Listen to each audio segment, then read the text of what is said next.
Hello, hello, hello.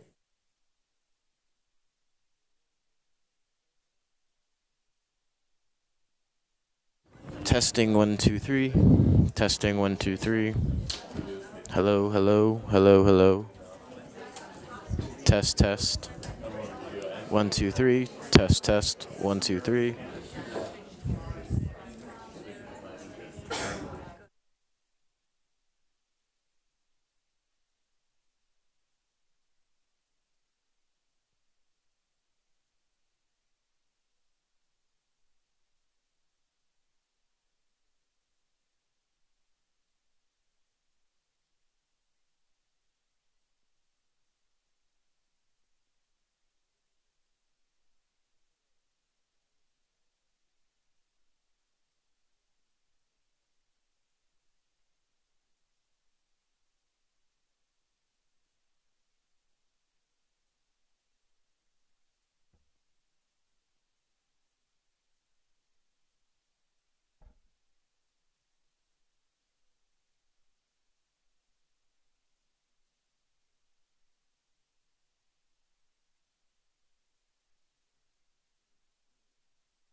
A bit about the history.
guys.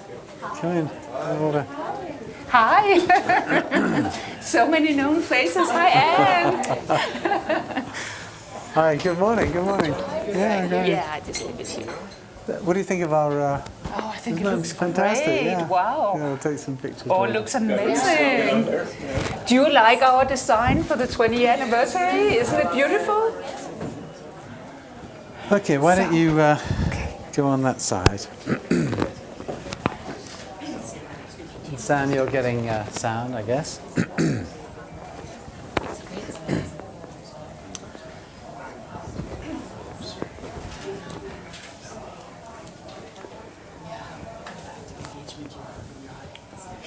So we'll, yeah.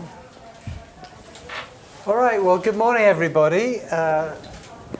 We are here in the SDG Media Zone in Davos, 2020, live on webtv.un.org, here in the SDG Media Zone. I'm Dan Thomas from the UN Global Compact, and I'm here with my boss, Lisa Kingo, the CEO and Executive Director of the United Nations Global Compact. Lisa, this is a special year for the Global Compact. Tell us about that. Well, it's a very special year. This is the 20-year anniversary of the UN Global Compact that we will start celebrating right now throughout the year until the anniversary celebration in New York in June 15th and 16th, where we would like to invite everybody for an amazing celebration of the UN Global Compact, the 10 principles, and of course the Sustainable Development Goals. Great, and that'll be our Leaders Summit at the in the Yes. General Assembly, in the UN General Assembly, and the Javits Center, and that's obviously an exciting opportunity for us to get our community together to talk about the global goals.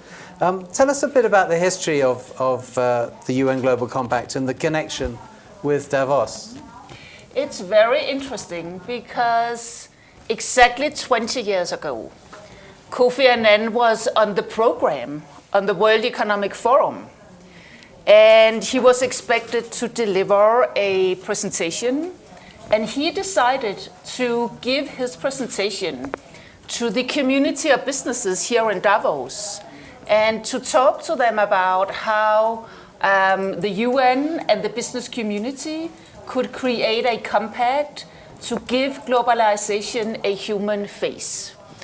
I'm sure at that time some of the companies in the audience must have thought, what is the UN General Secretary talking about in wanting to get business and the UN together? But there were at least 44 companies in the audience that thought, Mr. Annan is on to something really important and we want to be part of it.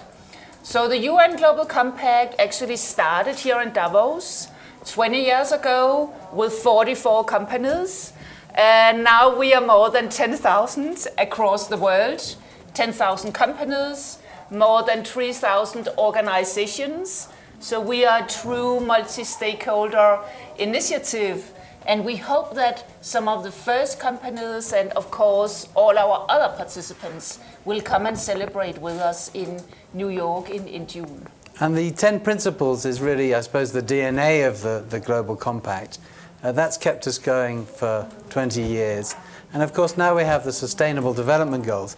How is the private sector responding to the challenge of the 2030 agenda? We have now had the global goals for a bit more than 4 years. And it has been amazing to see how companies across the world have picked up the goals.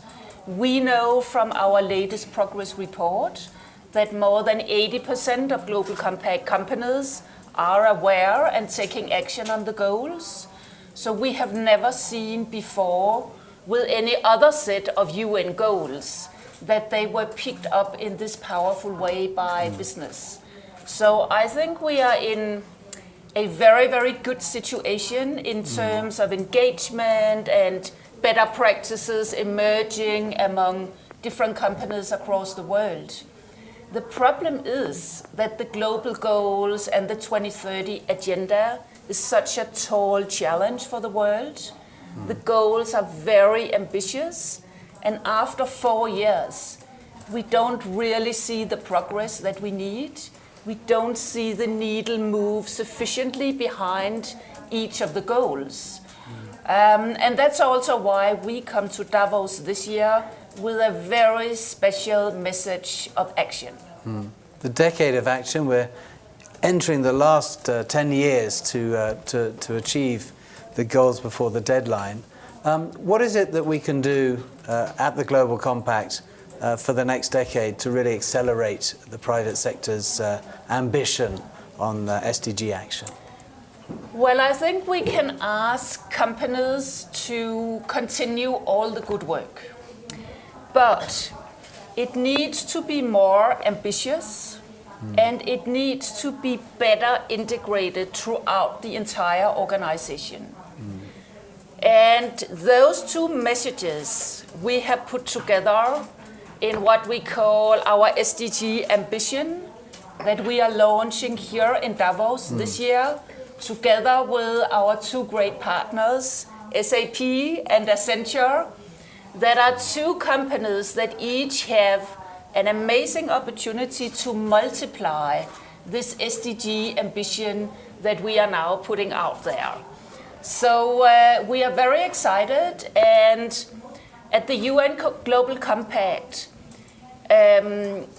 it's our opportunity that, you know, no matter how big challenges we have in the world, the business community is great in turning risks into opportunities. Right.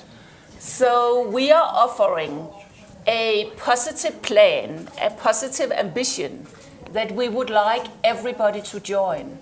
And I cannot think of a company who wouldn't like to become even more ambitious on the goals and deepen the 10 principles and the goals even more into their business to make a serious contribution. I think most companies want to do whatever they do really well. And our message is, this is the moment to not do a sort of half-hearted sustainability approach in the company. We need a full commitment to what will deliver a better world for all of us. And in terms of priorities, are there specific issues that we're asking the private sector and businesses to really drive for this decade of action? In looking at the status across all the 17 goals, there are two particularly big gaps. One of them is on climate change, the other is on inequalities. So at the Compact, we have decided that the two specific areas we really want to drive is, of course, the climate challenge and it's the gender challenge. This also happens to be the priorities of the Secretary General. He is very keen that in his decade of action, we really focus on creating progress behind the goals with a particular focus on climate and on gender.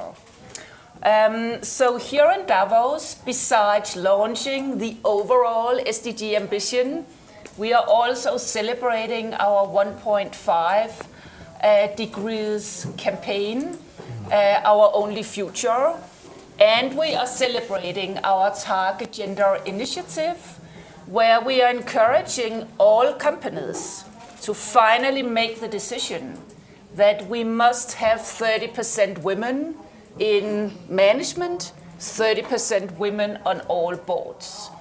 This is a target we have all been discussing for many years, so we know it's the right thing to do. Now we think it's the right moment to actually do it. Great. Well, here we are celebrating our 20th anniversary, 20 years of uniting business for a better world. Lisa Kingo, thank you very much for joining us here in the SDG Media Zone, live in Davos, Switzerland. Thank you. Thank Great. you, Dan. Well done. Great. Well done.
the society.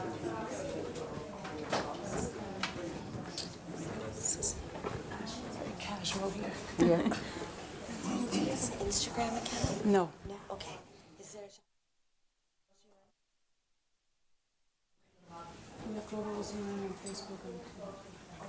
Money. Oh, okay. Okay. Sorry.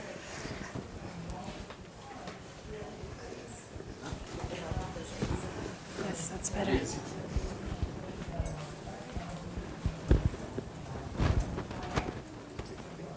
Okay. Hello from the SDG Media Zone in Davos, Switzerland. We are broadcasting interviews and discussions on the Sustainable Development Goals live on UN Web TV. My name is Martina Donlan from the UN Department of Global Communications, and it's an honor to have with us from Zile Mlambo Mnuka, the Executive Director of UN Women. Thank you. Welcome. It's a big year for you today, this year. 2020 marks 25 years since governments adopted the Beijing Platform for Action. It's also 5 years into the SDGs. How's the world doing on gender equality? Well, it's a mixed bag. We have seen progress, especially in those areas where there was targeted investment, such as maternal health, education. And one fantastic area also is just the profiling of the girl child, which was kick-started in Beijing. Because of that, we now are tracking child marriage, FGM, those issues that are very specific to girl child. We also have seen women rising to leadership, but not enough. But those that have been able to situate in leadership are doing a good job. On the negative side, unfortunately, unequal pay, so economic justice. We still have challenge with women's effective participation in all sectors of the economy. We still have challenges with the violence. Probably that's one of the biggest, gender-based violence. So we have a lot of work to do still. So how are you planning to mark this big year, Beijing plus 25? What are the big moments to watch out for? Yeah. But we recognize that in Beijing, we had this massive declaration on gender equality adopted by an impressive number of countries. But we did not have an investment plan. We did not have a coordinated roadmap for implementation.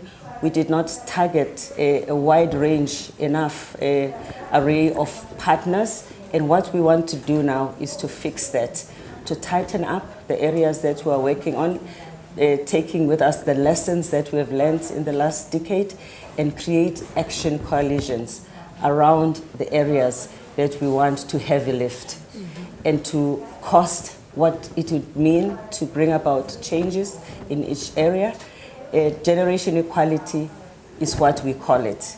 It is focusing also on bringing on board young people, on making sure that the age group between 15 and 25 is intensely targeted. So we have 6 areas that we're going to target: economic justice, women and climate, women leadership and participation, ending violence against women, innovation and technology.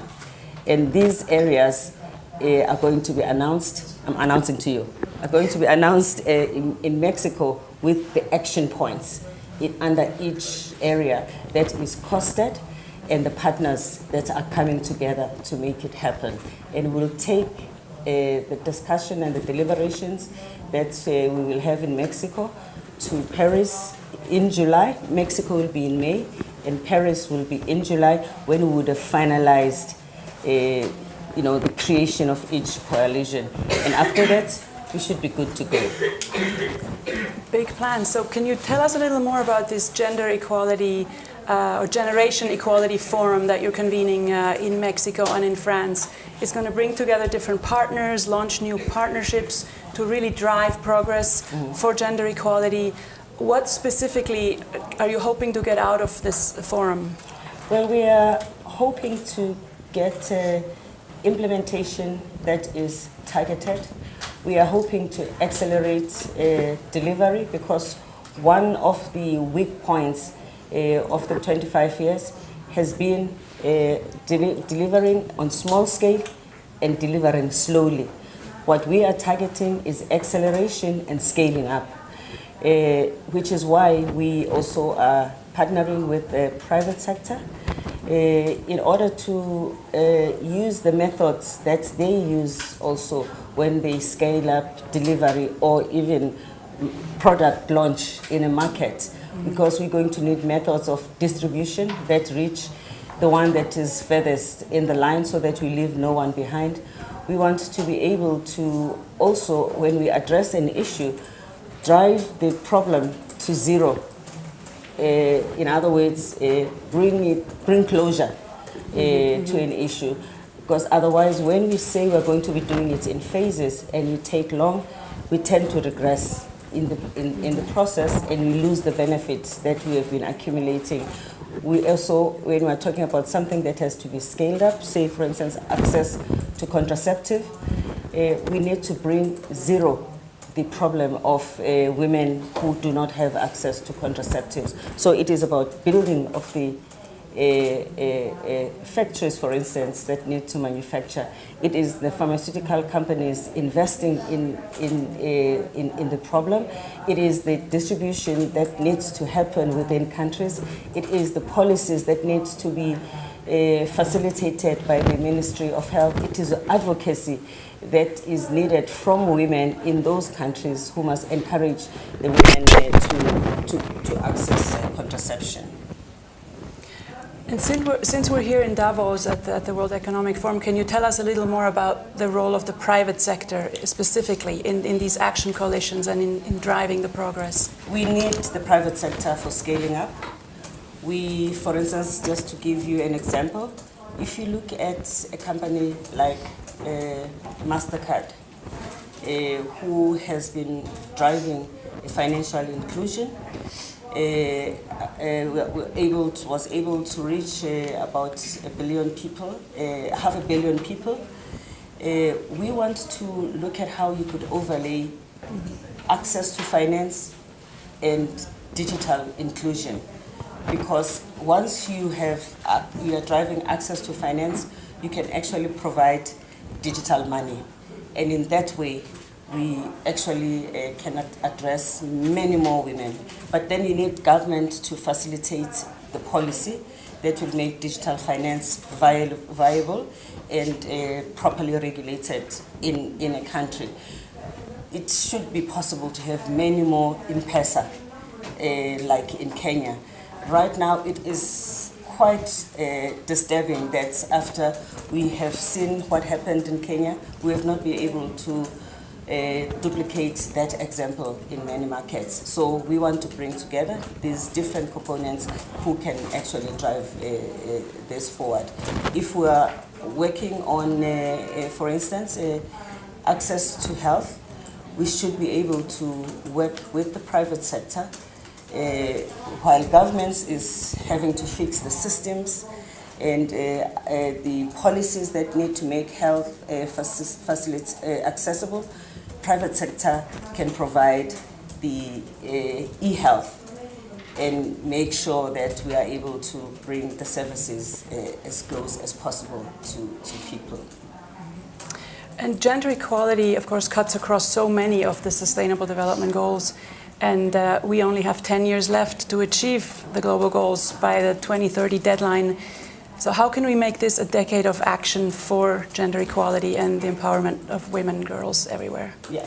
We actually are saying, maybe it's wishful thinking, but we would like to see 2030 as an expiry date for intensive gender inequality. We want to achieve substantive equality by 2030. For instance, the discriminatory laws that are required in these areas, 6 areas that we are choosing, by 2030, we should see that there is no country that still has a law that discriminates against women as much as possible. If we have countries that may still be having those laws, they should be outliers. So every year we're going to be calculating the number of countries and the number of laws that we're taking out of the equation. We have been doing that now for the last couple of years, and we have seen the momentum that is building up. We particularly are seeing laws that have to do with violence against women, laws that have to do with economic empowerment, but we're not having progress as much as we would like on family law, inheritance, in country laws that affect widows. This is area where we need to fast track, and these are the laws that have to do with the culture and norms, and we need different type of coalition there. We need to make sure that in the coalitions that are dealing with these laws, you actually have the pressure that you need to put to bear on the cultural institution. And because of that, we are also working with men and boys, because they play a really significant role in sustaining the behavior that makes it difficult for progress to happen. So a lot of work to be done, a lot of good solutions and actions already out there. Thank you so much from Zile Mlambo-Ngcuka for this talk, and all the best in this pivotal year for women. Thank you. Thanks.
Testing, testing.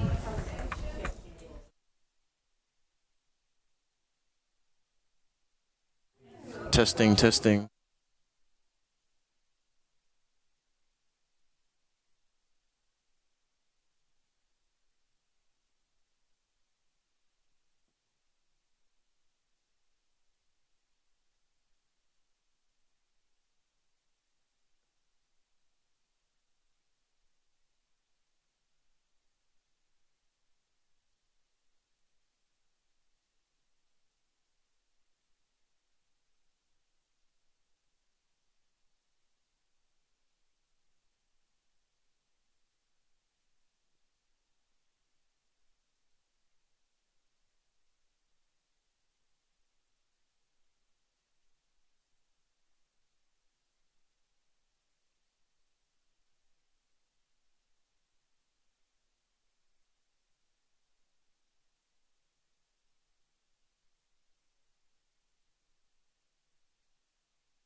give one meal to a child.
why don't you sit in the middle?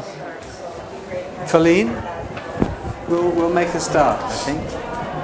Me and my ugly boots, but I couldn't be well, bothered. listen, look at I mine. could be They're bothered. kick-ass boots, Yeah, these this is are. great. Yeah, Yes, I like those. been slipping around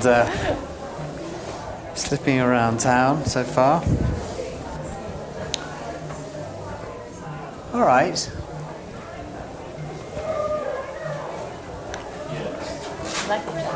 Oh, thank you. All right, well, good morning. We're live in the SDG Media Zone here in Davos. It's 2020. We're excited to be here at the beginning of the Decade of Action. And I'm Dan Thomas from the UN Global Compact. I'm excited to be joined by the Deputy Executive Director of UN Women, Anita Bhatia, and the Executive Vice Chair of MasterCard, Anne Cairns. Thank you so much for joining us here. We're just going to have a quick conversation about gender equality and the challenges that takes. But first of all, 5 years almost into the SDGs, how are we doing on the goals so far? Anita, why don't you kick us off? Okay, so it's 2020 and it's 25 years after the Beijing Review and the Beijing Platform for Action. And there is good news. When we look at the reports we've gotten in from 166 of the 193 member states of the UN, we see some clear areas of progress. Access to health, access to education, reductions in maternal mortality. So girls and women are doing better on that ground. But in most other areas, I'm very sorry to say, we have not gotten close to achieving gender equality. Two simple facts. There's not a single country in the world that has achieved gender equality, and WEF just came out with a report saying that the time that it's going to take to close the gender gap has actually gone up, not down, so the trend's going in the wrong way. Yeah, and the timelines are enormous. So they talk over 200, 250 years. Yeah, yes. I mean, what does this actually mean for the world with this sort of backwards progression? Well, I think, a couple of years ago, McKinsey came out and said the impact on the global economy if women had the equal opportunity to men was 28 trillion. Right. And I think that every year that we go backwards, we're wasting that opportunity. And it's so clear in the business world. Mm-hmm. And I think it's so clear as you travel around the world and see what's happening on the ground. Yeah. Do you think business is waking up to that $1 trillion opportunity? I think business is actually, but it's a bit of a double-edged sword. I'm obviously in the technology industry, and on the one hand, we see the rise of artificial intelligence, and it's very exciting, and I think it will augment humanity. But on the other hand, you see things being designed without women in mind and without women involved. And it's so stark. And we're seeing data which has just been published in America now from the Institute of Technology saying that you can be identified in a false positive or false negative way by artificial intelligence. If it's false negative, it's not too bad. You can't open your phone or you can't get through the barrier at Heathrow. But if it's false positive, then you could be identified as, say, committing a crime when you hadn't. Right. And the data is showing that for non-Caucasians, the chances of a false positive is 10 to 100 times more for the American algorithms. And the worst category is women of color. Right. So there is no doubt that, as Anita says, things are not moving forward. In fact, there are some things that are very worrying about what's happening now. Yeah. And Anita, why is this goal so hard to achieve? What is it about, Goal 5, SDG 5, that's so difficult? I think one of the big differences between this goal and other goals is that, and I'm not saying that all goals have a silver bullet, but when you look at a climate goal, people can coalesce around a number, 1.5. It gets everybody activated and energized.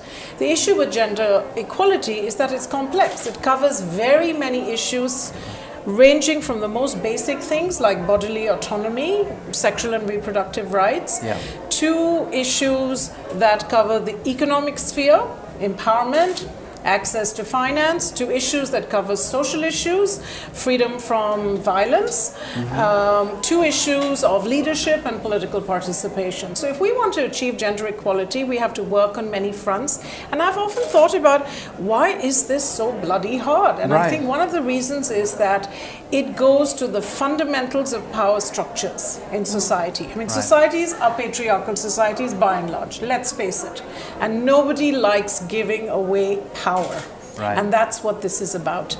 Women have historically not been in positions of power. So changing this is changing societal norms at their very core. It's changing attitudes, it's changing culture, it's changing institutions, and it's changing the way money flows and into what money flows. So these are big systemic and structural changes we're looking for, and that's why I don't think this can be done just overnight. I also don't think this can be done just by government.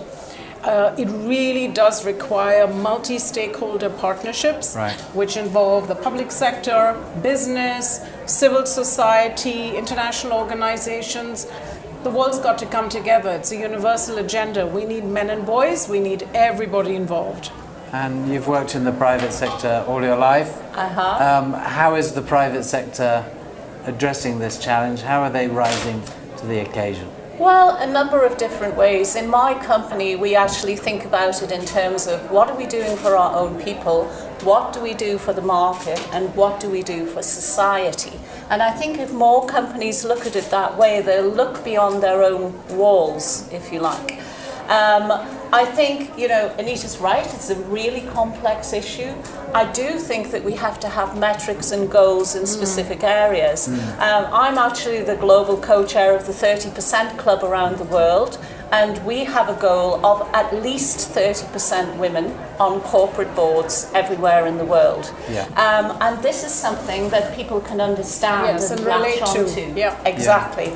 And I think, if we think about work with the public sector, things like financial inclusion, having goals about getting your population, 100% of your population, men and women, completely financially included. That's a goal that you can go for. And that's where the private sector can bring in the technology, the connectivity through the internet, the digital ID, and work with the public sector to create the framework, the legal environment, the regulatory environment, and also things like funding. If I'm somebody in Africa and I'm living on $2 a day, why would I put those $2 inside a telephone? In order to be part of the financial system. If the government is paying me a farming subsidy or a child benefit or a pension, and they put that money directly in a digital form into my telephone, I've got a funding source, and that can start a whole virtuous circle of me understanding and being financially included. And Anita, you're here in Davos, the heart of the sort of the private sector world. How does UN Women work with the private sector to, achieve your mission? We work with the private sector in lots of different ways, and I think the most exciting thing we're doing this year is our Generation Equality campaign, which is a way to mobilize business, civil society, and other organizations to join us in moving the needle in 6 specific areas. And I just want to invite everybody here in Davos to think about how they can join these action coalitions, which are focused on economic justice and rights, bodily autonomy, climate justice, leadership and political participation, removal of gender-based violence, and moving institutions. So, we have 6 areas of work, and I think these coalitions where the private sector is thinking about innovative partnerships that can do either last mile funding or take some risks that the public sector cannot, because the public sector really has a role in creating the enabling environment for private finance to flow and private ideas and innovation to flow. So there are many different ways that we're already partnering, but I think the most exciting platform we have right now are the action coalitions and Generation Equality two big events this year, Mexico in June and Paris in July. Mexico 7th and 8th June, Paris 7th to 10th of July. Be there or be square. All right, thank you. But a lot of business leaders are still men. Anne is an exception, I would think, to the rule. How are the male business leaders reacting to the mission and the demands that you're placing on them? I think, look, we've seen a lot of visionary male business leaders, even in the UN Global Compact. And UN Women has this program called He for She, where we identify leaders both in the public and private sector. And I'm really proud of some of the partnerships we have with some of the most cutting-edge companies in the world. You know, we have partnered with Unilever, with Salesforce, with Accenture. We have a program called the Women's Economic Empowerment Principles, and we have 2,000 companies worldwide who have signed up for this. And we have CEOs who in their personal and professional capacity are willing to speak up about gender equality and women's issues and role model what inclusion and being a champion of gender equality really looks like. And we're looking forward to our partnership with MasterCard and Citibank, which we're in the process of cooking. Yeah, this is a big, important year. It's 2020. The Secretary General is calling for the decade of action on the SDGs. How important is that kind of deadline thinking to the private sector? Does the private sector understand the deadline that the world is under and that the member states are calling for to drive this agenda forward? I absolutely think the private sector get that. I mean, remember that the private sector, especially if you're a big public company, is working on a quarterly basis, and the private sector plans with, deadlines all the time. So actually, that's the way we're used to working, and we like deadlines, and we like big goals to go for. And I'm completely agreeing with Anita, by the way. There are so many male leaders in the private sector who are absolutely behind this, not least my own, RJ Banga, who publicly goes out and says this. And one of the things I'd say is these are all intersectional issues. Climate change is huge on the agenda here in Davos, as it should be, as it's so important for the world. But, that it shouldn't be climate change or gender equality. It's got to be both, because if you think about it, women are disproportionately impacted by climate change. They can't move around the world as easily as men because of many different reasons, having small children, looking after aging parents, not being able to climb a tree when a tsunami happens in order to get out of the water. All sorts of things that you could think of, and we really have to reflect the fact that actually I believe that great corporate leaders understand that they need to draw their talent from everyone in the world and not disadvantage half the human race when they're trying to build their businesses and move into the future. So it's 2020. Do you think the world is changing? Do you think the mindsets are changing? Are you confident that we can achieve this target by 2030? Look, if there ever was a moment to do this, I do think it's now. There's a hunger out there. The zeitgeist demands it. Young people are mobilizing everywhere. Everywhere you look, there's a street protest. Women are out there marching. I mean, we were marching in New York on Saturday. So, I think that we have come to a historic inflection point where people want to take matters into their own hands and they want to see change. There is a sense, I mean, I feel it, a sense, and I think you do too, Anne, a sense of radical impatience. Enough of business as usual. And so I do think that if we can get together around these action coalitions and generation equality, we have a once-in-a-lifetime opportunity of really bringing a true sense of urgency to the agenda and of trying to get the systemic shifts that we have been talking about for a long time. One big difference between Beijing 25 years ago and where we are today is that Beijing wasn't costed. There were wonderful aspirations, but no one put a number to it. And numbers matter. Data matters. You know, we have to know what it's going to cost to achieve these goals. Now, costing SDGs has never been easy. We tried that with the MDGs. It was very difficult. But we've got to start somewhere. So the thinking behind the action coalitions is we will have very specific actions, but a few. We will be able to count them, we'll have metrics around them, and we will ask everybody who joins to make very clear, measurable commitments that we will monitor.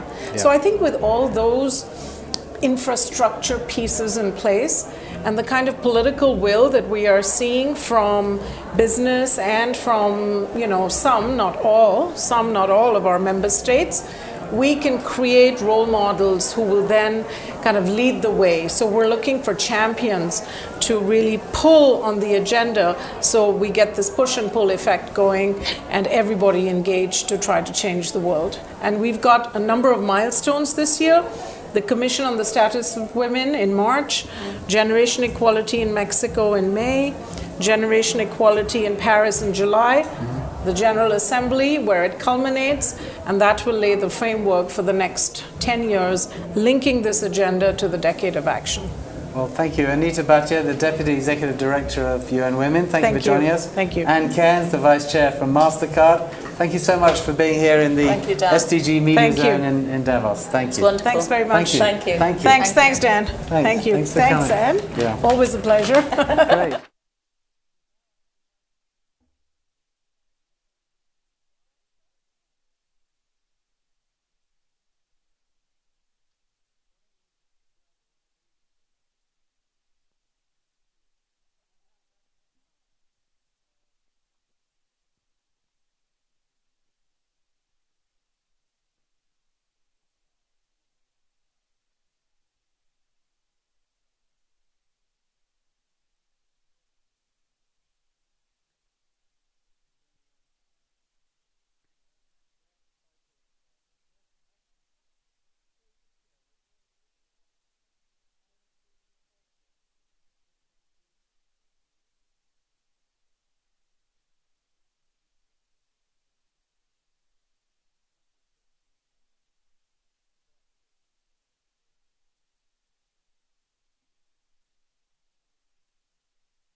How long do we want to make it then? I think about 10 minutes or so. Super. Okay. We're not, you don't have to go into a lot of detail. We haven't launched it yet. We must. Yeah, that was something we were talking with Lisa, like how to communicate it in the sense that we are pre-announcing the launch. The launch, right? Yes. So create the tension for everybody to be connected on the 29th. I mean, it's been soft launched already. There's been a trial, it's like, so it's kind of out there. I think. I don't think we need to worry too much about sort of keeping anything. Do you want to sit in the middle then? I think it's better for you in the middle, and I'll sit here.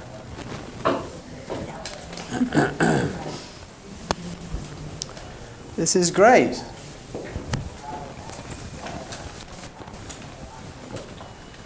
It started yet, right? Sorry? It hasn't started yet. It's starting right now. Am I better sitting up here? You'll find that. Can people see the audience? But they can.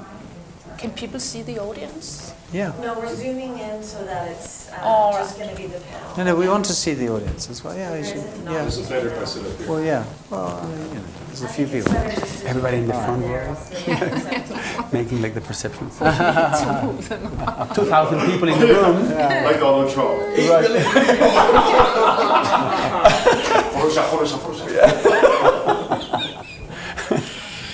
All right, well, good morning, everybody. This is the SDG Media Zone. We're live in Davos on webtv.un.org, broadcasting on a number of social media channels. I'm Dan Thomas from the United Nations Global Compact, and I'm pleased to be joined today by my boss, the CEO and Executive Director of the UN Global Compact, Lisa Kingo, and Gonzalo Munoz, who, as well as being the climate champion, is also a board member from B-Lab. And we're here to talk about the SDG Action Manager, a new tool which we've been working on together. Why don't I start with you, Gonzalo? Tell us a little bit about this tool. What is it, and how can it be useful? Well, thank you, Dan. Thank you, Lisa, and thank you, everybody, for joining. We understand that in this moment, the global goals represented in the SDGs are fundamental. We have 10 years to maximize our efforts towards solving all of those goals. And in order to do that, we need the business sector to be totally aligned. And the business sector, most of the time, requires very concrete metrics and tools in order to manage the actions that can deliver towards these goals. And we saw that gap a few years ago and immediately started working while bringing the experience and all of the IT capacity that B-Lab has developed for 10 years in order to bring those questions to be available for every company in the world to measure how much they are achieving the SDGs, but mostly how much they can develop the right culture and the right management mechanisms for increasing their commitment towards the SDGs. And so this is a tool that businesses can use, they can learn from. Why did you partner with the United Nations Global Compact in developing this tool?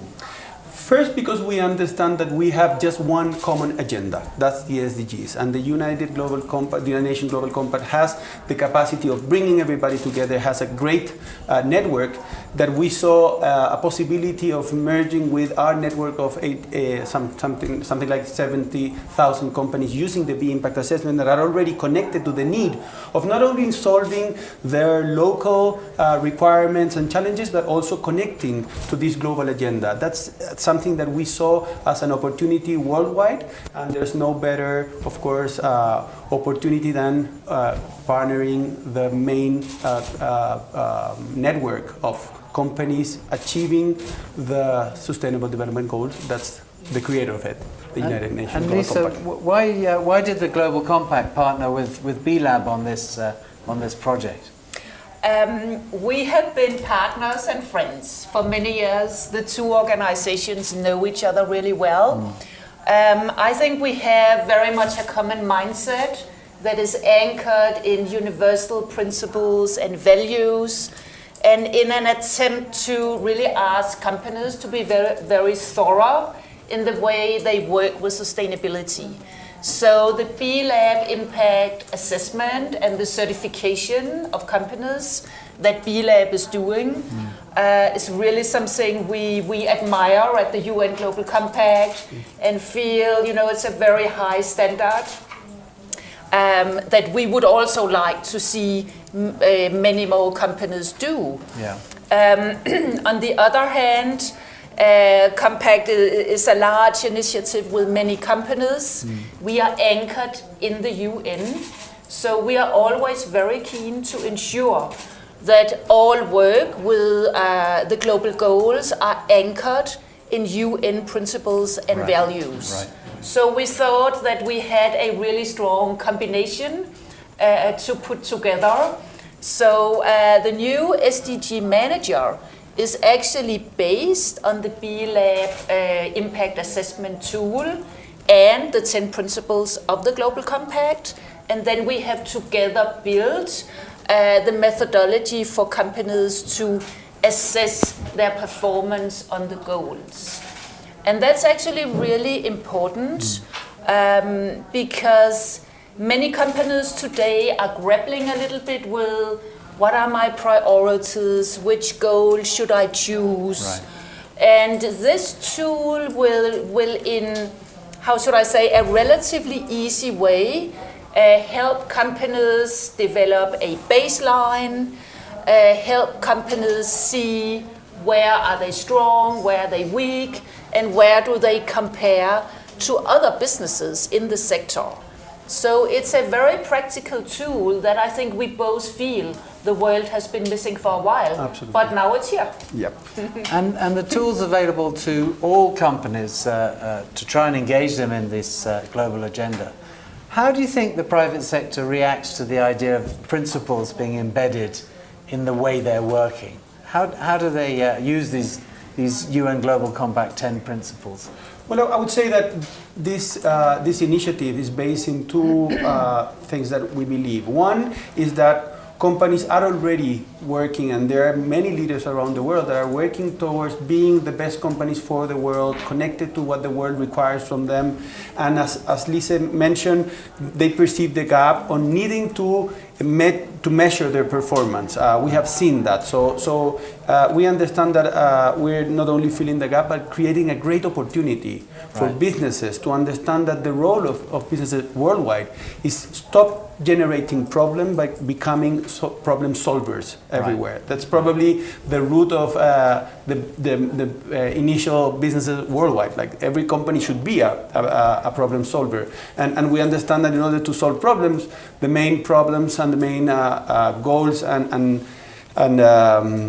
challenges are very properly packed in the SDGs, and we saw that as an opportunity not only for businesses in terms of measuring them. There's of course an extra opportunity of understanding how to measure in order to achieve the higher performance and hopefully also become a certified B corporation. But this tool is also available for even NGOs to start measuring how much they are performing in terms of the SDGs. It's not a metric that will allow them to get a standard, as it is the B impact assessment for certified B corporation, but it's a tool that will allow any organization to understand that we all live in a common world with common challenges, and we need to also develop the right partnerships in order to all of us move forward with the same goals, with the same initiatives, and therefore the benchmarking that the SDG Action Manager will show for companies and organizations is fantastic, because that will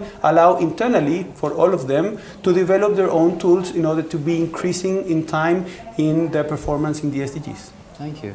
And Lisa, here we are at the beginning of the decade of action. We've got 10 years to achieve this universal agenda. What are the main areas that we're asking the private sector to really be ambitious in? Well, I mean, the Secretary General of the UN puts it very clearly. We need really to make progress on the 17 global goals to create the world that we all want. We are seeing some progress on access to energy, on child mortality. Of course, good progress is happening in the world, but there are many areas where the world is desperately far behind the goals. particularly on climate and on inequalities. So the contributions we are bringing to this Davos meeting is a set of very concrete initiatives where we want to challenge and help companies in setting more clear goals across the 17 goals, and in particular on climate, 1.5 degrees science-based goals. Gonzalo is wearing the nice pin today. But also in the gender area, we would like to create a new normal, as I think we are doing in climate with the 1.5. But also in the gender area, that companies must have 30% women on their executive management team and in their board. And I think we are in the process of setting a new normal on climate, so it should also be possible to do it on gender, because we will never make the 17 goals without dramatic transformation, both on climate and on inequalities. So our message is, we are all aware around the goals now, there's interest, there's desire, we need action now. And the SDG manager will help any company who is a little bit in doubt. Where should I focus? What's my baseline? Where could I get tools to help me in the areas I want to work with, which is another very important element of the SDG manager. You will find many tools to support you from Global Compact, from B-Lab, from other organizations that we have put together in this open source tool for anybody that's interested. And that's a key point. It's open source, and I believe it's free to companies that want to use it. Absolutely.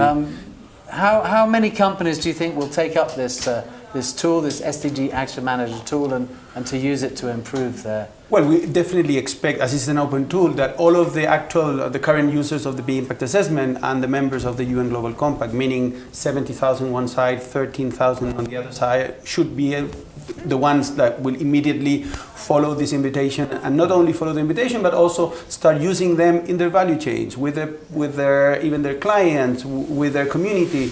We understand this as a great opportunity of also partnering in every sense. As Lisa mentioned, we all need to be connected to the 17 SDGs. And there's an element that is fantastic from the SDG Action Manager. In order to start using it, you have to first feel the baseline, meaning you have to be connected to all of them first, and determine how much of your organization is already somehow already managing some of those aspects. And then it opens to the other 16, because the 17, the partnership is embedded in all of the metrics of all of the other 16. But it opens the 16 first, showing you the ones that are more related to your operation. So it also helps you to somehow align your activities with those SDGs in which you are mostly connected. And of course, hopefully, most of the organizations using the tool will understand that there are some aspects in which we have to develop very urgent action. And one of them is climate, the other one is inequality, gender, absolutely. And we just shown to the world how also the UN Global Compact and the B Corps aligned in the climate action while announcing the 786 companies worldwide that were all of them committed in COP25 in December towards net zero emissions by 2050. So that's not only possible, it's something that the world requires from a business sector worldwide urgently, and as we said, it's a great also opportunity for positioning businesses as a force for good, businesses as a solution for many of the problems that we're facing. Great. Well, Decade of Action, a new tool, the SDG Action Manager. Thank you, Gonzalo Munoz, the board chair from B-Lab, and Lisa Kingo, the executive director and CEO of the UN Global Compact. Thanks for coming to share this news with us. Thank you, Dan. Thank you, Lisa. Thank you. Great. Fantastic.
Hello, hello, hello, hello. Test, test, test.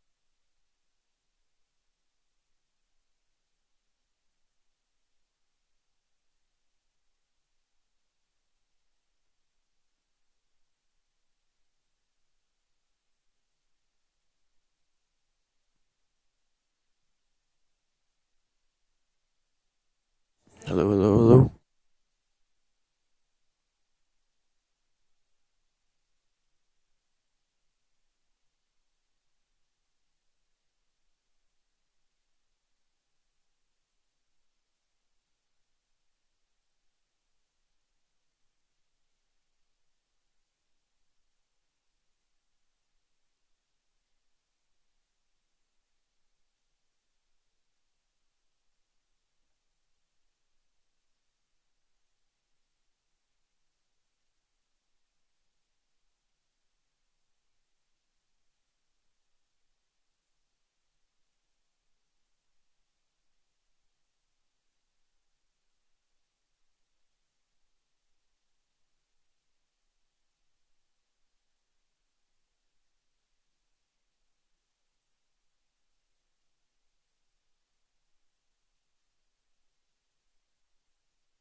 Do you use the Anna?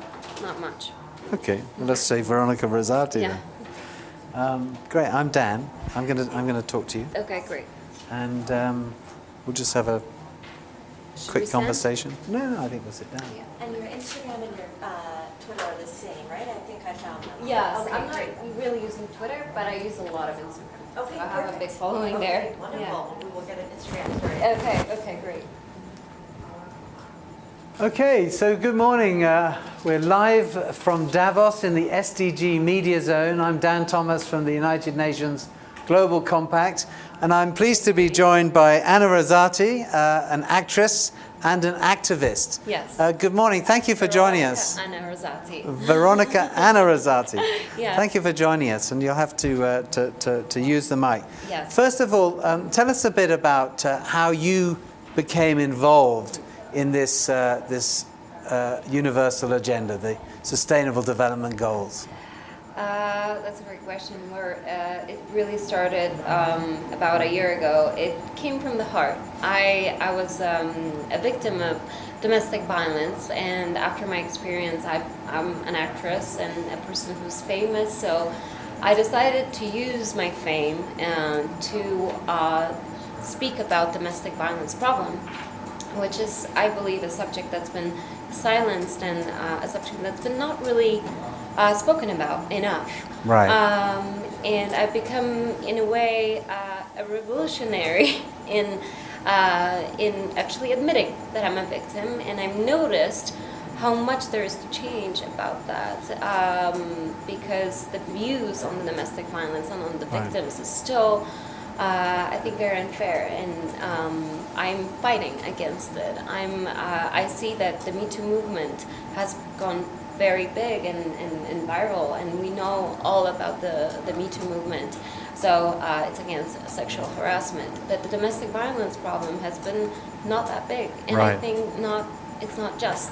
Why is that? Why is it so hard for women to come out and say they've been abused domestically? I think it's the same as with sexual harassment. It's the shame. Right. It's the shame that we've been treated badly, and that's why I would like to change this, so that the victims are fortified to Right. that they feel they have the support, Yeah. and the support of the society, the emotional support, that we stand with them. and it's the abusers who should be ashamed. Right, indeed. And so you ask why I'm here. I've been invited here to speak about this a little bit and to meet other leaders for the women's rights, because I believe my subjects touch their heart. So it all comes from the heart, really, why I'm here. Now, you're from Poland. Mm-hmm. Is this a particular issue in Poland, or is it a universal issue all over the world? I'm from Poland, and my domestic violence occurred in Poland. However, I'm also American. So the subject I've taken worldwide, because I've checked the statistics, and I also know a little bit about the law, because that's what you have to educate yourself on. And the law in America is very good for domestic violence victim. It reacts immediately. When in Europe, it varies. There are countries, including Poland, that it's not strong enough, that it doesn't protect the victims. So it's very important to, I believe, if you change the mentality, then you can change the law. But first you have to change the mentality. Right. So I'm fighting really to change the mentality, and we need the platform for this. We need medias for this to actually pay attention to the problem more.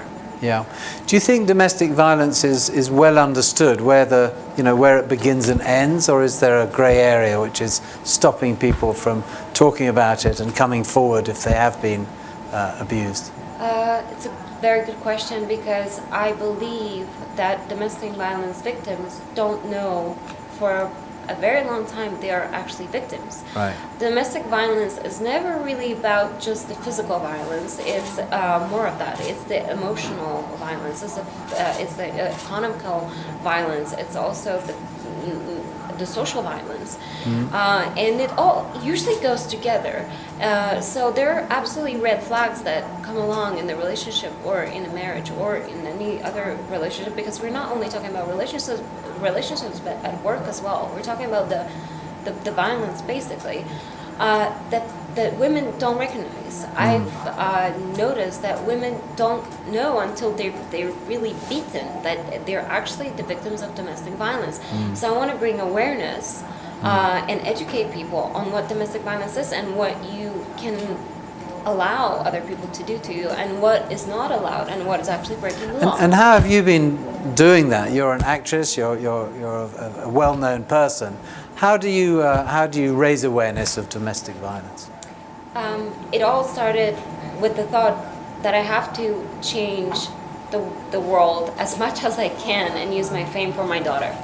She's 2 years old, and I thought I cannot imagine her generation living in the same society with the same views, that domestic violence is something that happens, because that's pretty much, unfortunately, the view. So I wanted to do everything that the awareness is there and that it changes. I'm using basically my fame. So I've given an interview that's appeared in a lot of big magazines, and we started the subject. The subject really started, and I think that's the key, to speak about it. It's the same. You see the subjects that are so popular right now that we fight for. They're popular because we brought attention to them. Yeah. And this is what I want to do. I want to bring attention, and also I want people to listen about this problem and also try to find a solution. And you're here in Davos. This is where the world's sort of business leaders, economic leaders, some of the UN leaders are here as well. What is your message to the people here at the World Economic Forum?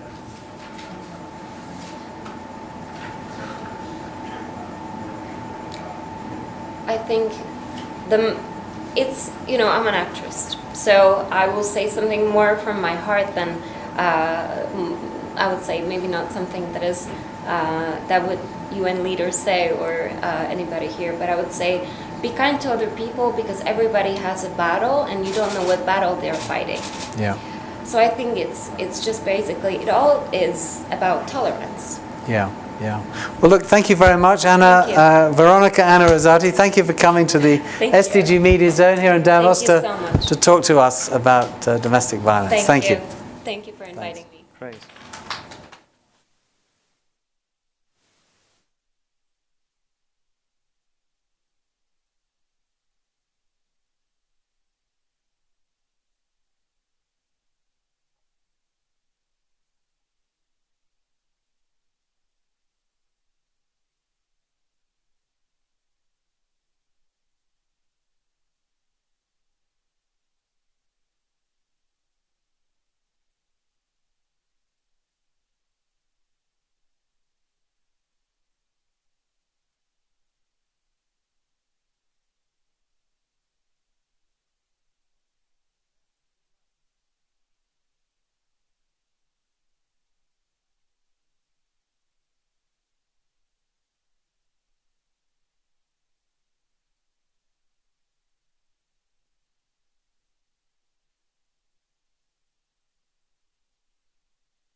team, but also with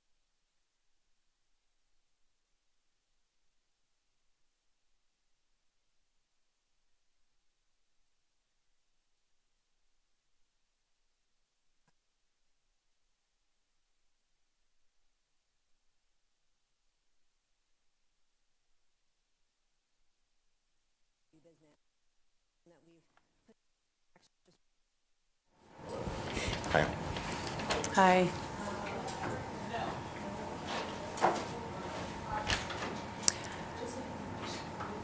Welcome back to the SDG Media Zone from Davos, Switzerland. We're broadcasting live on UN Web TV, and it's my pleasure to have here Mr. Chris Skinner, author and independent commentator on FinTech, the intersection between financial markets and technology.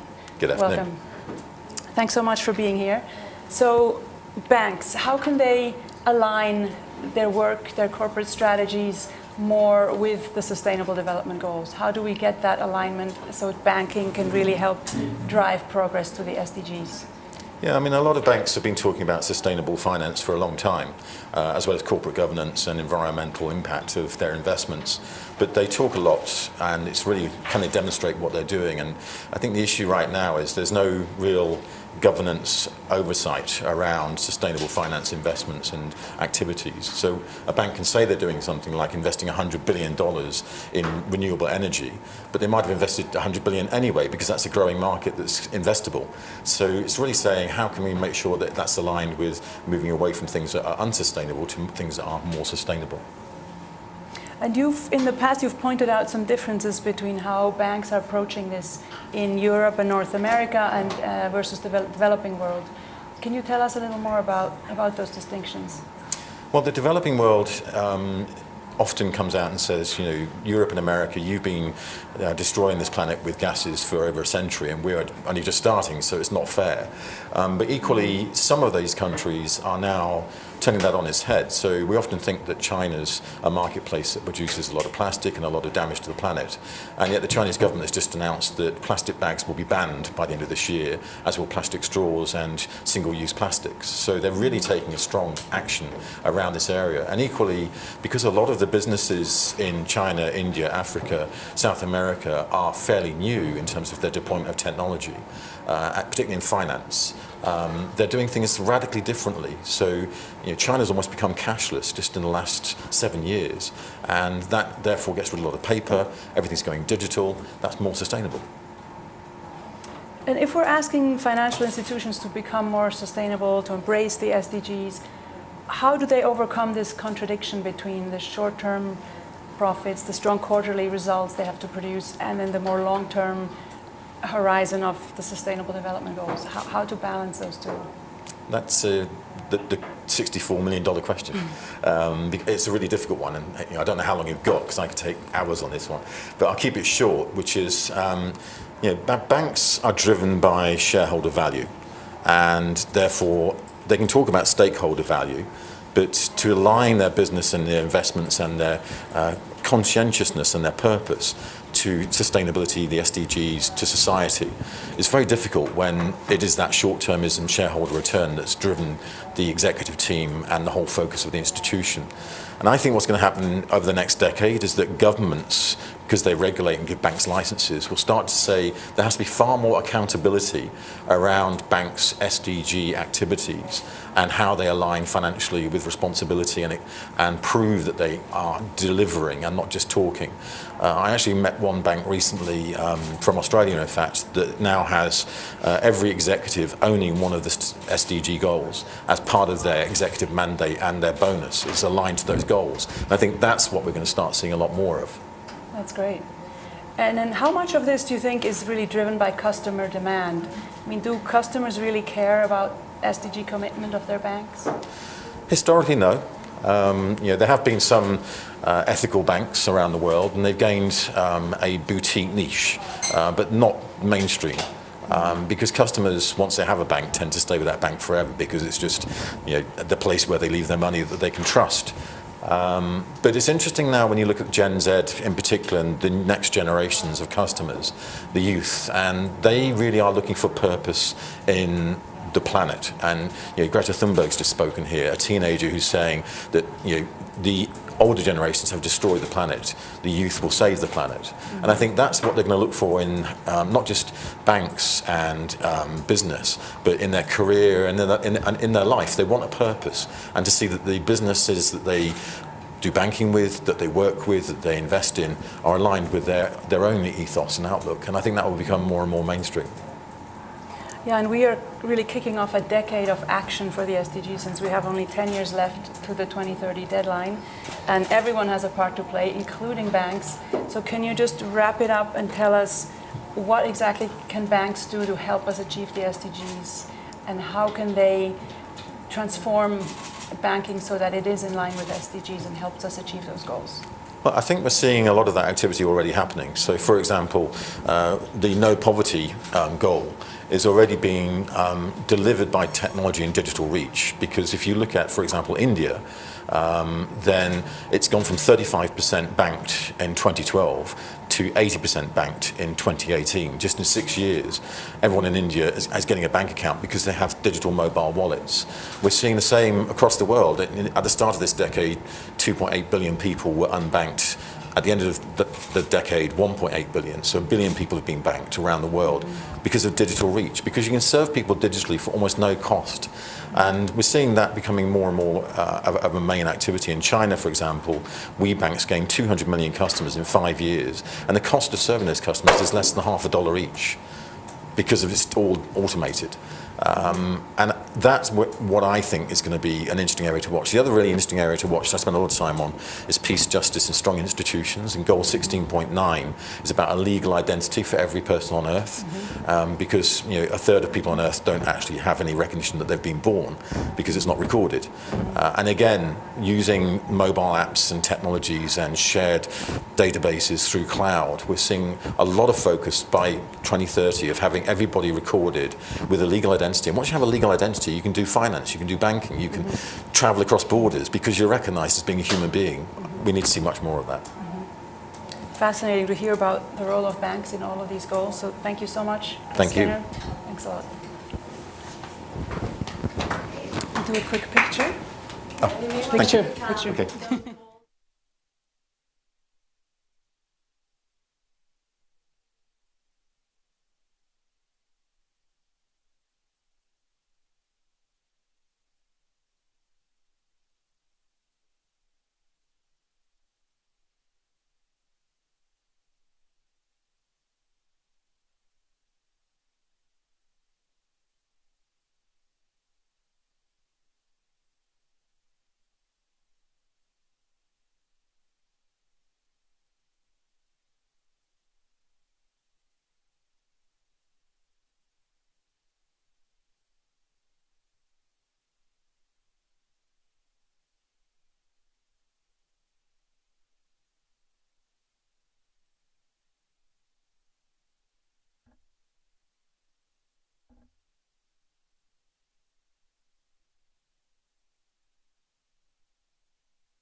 My wife will be devastated. I will tell Eliana her. will be really upset. Yeah. So Because they Carlos want to and I, we know stay. each other because Carlos's daughters babysat my daughter. Really? Yeah. Geneva, when we lived in Geneva. And we all lived in the same block of flats. No way! We were just talking about your family. Yeah. All together in The next thing Geneva. I knew, he's the Secretary General General. President. It's a great story. Yeah. So it's brilliant. Okay. So we're trying to make these complicated Davos-style conversations accessible Yeah. to an audience outside Davos in simple language. Great. People who aren't involved in policy and government negotiations. We're trying to make it a bit simple, so they can understand the issues. Okay. Cool. And then obviously how it relates to the SDGs. So we'll hopefully keep the conversation short answers, fairly simple language, so that everybody can understand what on earth we're doing. Okay? Well, good afternoon, everybody. We're here in Davos, live on UN Web TV, webtv.un.org, live in the SDG Media Zone. And I'm very pleased to be joined by Carlos Sanvi, who's the Secretary General of the World Alliance for the YMCA, and Alicia London, the CEO for United for Global Mental Health. I'm Dan Thomas from the United Nations Global Compact. And we're here to have a conversation about engaging young people in the SDGs, but more importantly about young people's mental health. Carlos, if I could start with you. You work with young people all over the world. Yeah. Are you seeing an increase in young people dealing with mental health issues and stresses and strains? Yes, thank you. We are living in a world that is changing very fast with a lot of complication. It's putting a lot of stress on everybody, but especially on the young people. Yeah. The question young people are asking is, what is going to happen in the next 10, 15, 20 years? And that's very stressful, that is increasing. And when you look at the climate, we look at absence of job, we look at access, equality, and all those, young people are asking those questions. So I will say yes, young people are more concerned, and they are dealing and they are facing the mental health issue, and also concerned that there is not too much response from institution, from government about that. So yes, they want to make it to not to be a taboo anymore, and that's why it's important that we talk about it. Yeah. And Alicia, what kind of how is this manifesting itself in young people? It's a sort of unseen thing in many ways. It's not visually obvious, obviously. How are young people dealing dealing with this issue? It's a really good question. For what we know for young people all around the world, this really is the leading health concern that they have, and it is universal. It's different in every country, of course, but we are seeing it as a global phenomenon. We see depression alone is a leading cause of disease, expected by 2030. Around 75% of all mental health conditions begin before the age of 24. And actually, suicide is the leading cause of death for young women, and the second leading cause of death for young people aged 15 to 30 globally. And it is intangible. For so long it hasn't been addressed, and so there is a massive unmet need. And young people, what is so inspiring, they are stepping up themselves to address this in their peer groups. They are calling on their governments. They are recognizing it's time for change. It's time to address the stigma. It's also time to invest, because if you recognize this is something you're struggling with and you want to be better at your job, you need to be able to go somewhere to get that support. Carlos, you work with young people around the world. Is it different in every country? Do young people face different challenges depending on where they live and which society they come from? Yes, it's very different, but it comes to the core. What is common to young people is about, do I count? Do I count? That is all over, but the manifestation of things change from continent to continent or even country for country because of the culture. So talking about mental health, we should not underestimate culture or belief. So there are some society that are very traditional, the culture they believe are stronger than others, where mental health is taboo, you don't talk about it. But in the northern hemisphere, people talk about it more openly, even though I'm not sure that is that open. So it depends, but core is, can the voice of young people be heard on the issue affecting them? Right. Yeah. Alicia, why do you think it's coming up more and more? Why do young people feel able to talk about these things more openly? And what's changed?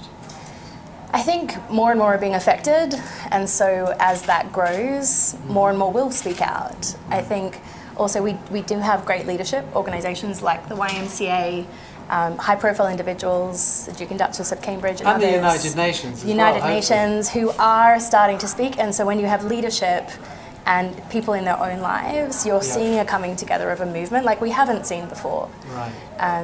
And it's good, it's needed.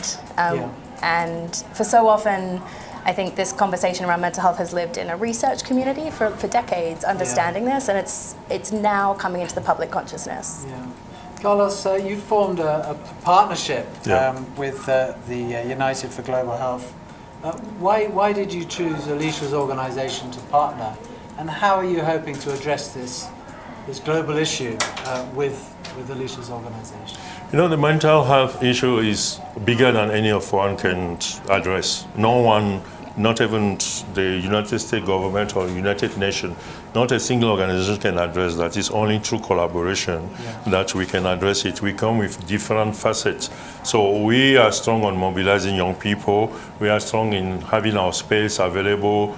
But how to do it and how to mobilize other players, we find a space through United for Global Mental Health where we can add value to each other. Right. So it's adding value, it's building trust, it's the same issue. That's why we find a very good matching partner through United for Global Mental Health. Alicia, what kind of programs do you run? How do you get young people to address this issue? How do you train people to identify young people who are suffering from mental health problems and help them to overcome those problems? So firstly, we recognise that actually young people, citizens, have their own demands. They have their own voice, and actually it's not for us to tell them what they need to change. So what we first did, and the main program we work on together, is a campaign called Speak Your Mind, which was designed by 15 countries of advocates, including a lot of young people coming together and saying, how do we want to move our world forward? So we often sit in the background, finding them, bringing them together, asking them what they want, and then we back them. We support them in the change they want to see in their countries. We bring them to global places where their voices can be heard, and we help them to be amplified. So having the YMCA at a country level and at a global level work together in the Speak Your Mind campaign to make sure those young people's voices are heard, and not just heard but acted upon, is the main work that we're doing together. Carlos, what resources are available to young people of the YMCA globally? What kind of resources are available to young people who are suffering from mental health issues? I guess it's very different in different places. I'm sorry to say there is not much resources. Right. Because when it comes to mental health for young people, it's not a priority. So one of the aim of this Speak Your Mind campaign is to put pressure on government and people in leadership to increase the resources. The time to invest is now. Money is put on different other things because mental health for young people is not the priority. So it's very little. So when we have young people meeting, anything we want to do about that is not on top of the priority, but it should.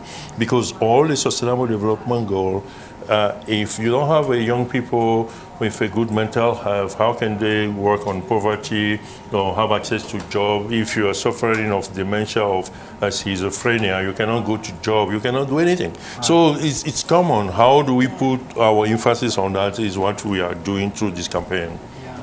Alicia, tell us a little bit about how young people experience mental health issues. What is the sort of the range, you know, whether it's more serious conditions like you know, very bad depression or schizophrenia, what is the range of emotions or mental health issues that young people are dealing with? It is broad. It's interesting. We often talk about mental health as one big group, but it does cover from the more clinical conditions, whether it's schizophrenia or bipolar, through to situational experiences. So I myself suffered with PTSD and depression and suicidal ideation following a trauma. A lot of young people, particularly in conflict zones or others, or actually everywhere, it's not in particular places we've seen in Australia after the fires where I'm from, worries about PTSD, through to a lot of young people just struggling with depression and anxiety of how to deal with the complex world they live in. So it is broad. I think it's really important to say around the world, we hear a lot from the higher income countries. In lower income countries, there are challenges actually in all countries, but especially around issues of rights. So are your human rights protected when you speak out? We have instances of young people, all people, being shackled in Indonesia, in other countries because there's no treatment, and so you could be shackled or jailed for having a mental health condition. So the experiences are very broad. I think what it feels like is unique for each person. But it is common that we all have mental health, and sometimes it's good and sometimes it isn't. And how we experience in that based on how our country communities respond to us is different everywhere. But across the board, it is, as Carla says, it's time to invest because across the board that hasn't happened to date. So you've discovered in your membership, in your global organization, you've found this to be an issue that young people themselves want to address. Yes, we did a global survey with young people to know what are the key issues they are concerned with, and mental health is among the top three, following climate, depression, and then also having access to jobs. These are the three top issues that young people are talking about, either themselves or their friends. And another survey in Africa, the most neglected health, young people, when you suffer, anything, you go to the health center, they don't treat young people. They think they were smoking something and they put it aside because just of their age, something happening, they don't take it. And also we have the resurgence of this spiritual movement, churches, etc. Instead of dealing with the issue, they will put it on another categories. Then young people are coming up and to say, no, this is a serious issue. They are talking about it all the time. Do they struggle to talk to their parents, the older generation? Is this something that they're suffering with alone in some countries and maybe developing countries? We hear this more from the peer groups because it's where they trust. Because talking about mental health is about trust. So they don't necessarily go to the parent talking about that because the parent will say, "What have you done?"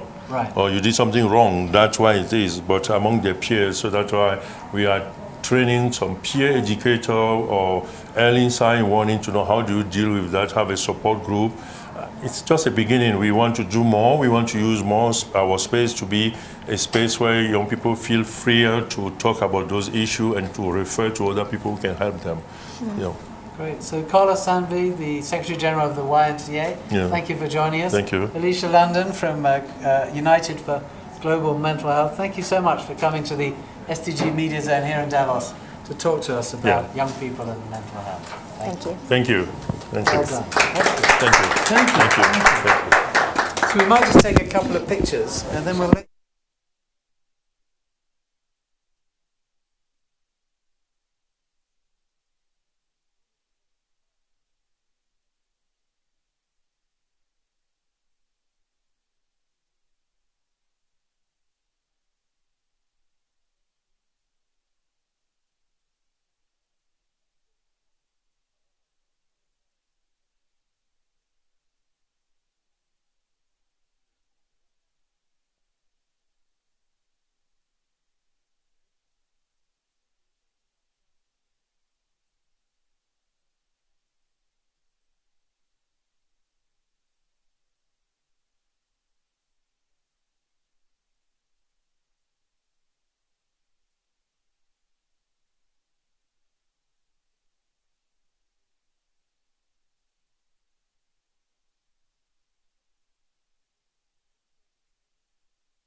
Along with an L, yeah. So it's good, yeah. All right, so where do you want us? Are we standing? Are we sitting? What are we doing? Moving one chair away. Yeah? Oh, we're going to sit. You could sit right here. Okay. And I will be right here. Okay. And this is going to be live on UN Web TV. Okay. Great. And then also on demand. And we're promoting it on later. social media. Okay, great. So we can send you the link later. Okay. Great. Thanks so much. Awesome. Welcome back to the SDG Media Zone in Davos, Switzerland. We're broadcasting live on UN Web TV. And I'm here with Scott Mather, the Chief Investment Officer for US Core Strategies at PIMCO, a global investment management firm. My name is Martina Donlan from UN Global Communications, and we'll be talking a bit about financing for the Sustainable Development Goals. So currently, the estimates are that about $5 trillion are needed annually to achieve the SDGs. Where's that money going to come from?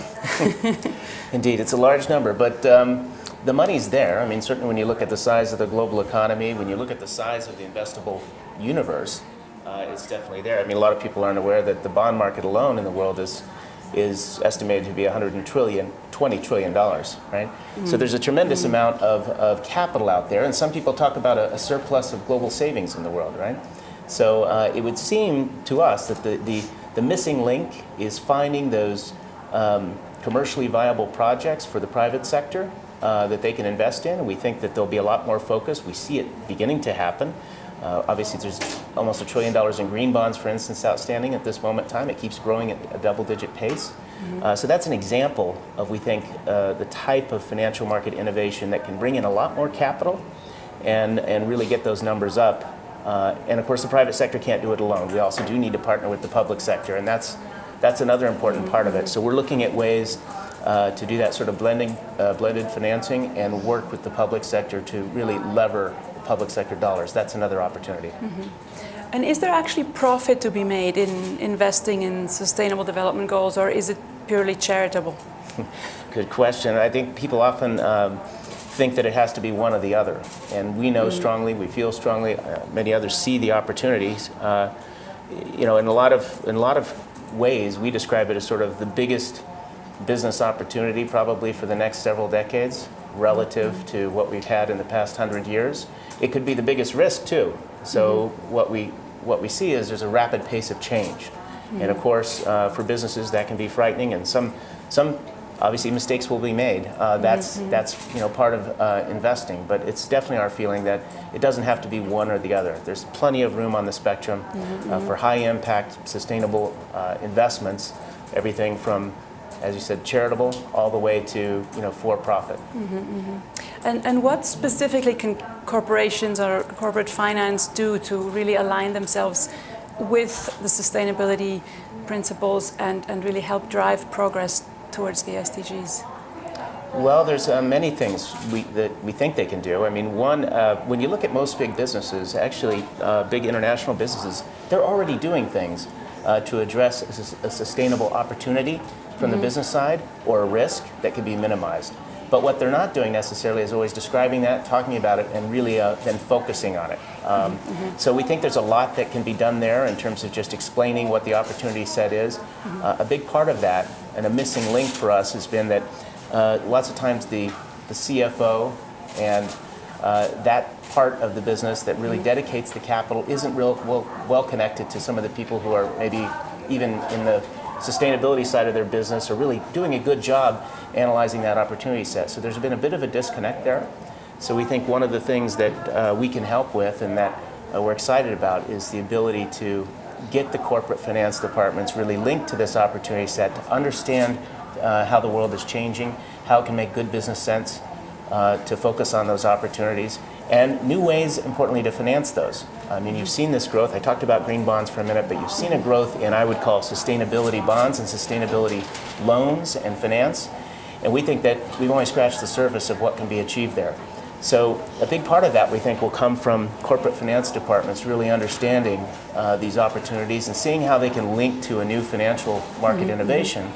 For instance, SDG bonds or sustainability bonds broadly, which are still small compared to the green bond universe, but when you think about it, it's a much bigger opportunity set. So there's many different angles we think that we can approach this from by really focusing on corporate finance.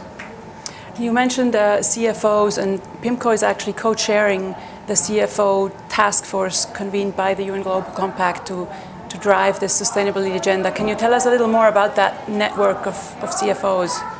Yeah, this is a new initiative, and we're very pleased at PIMCO to be co-chairing that along with our friends at ANEL.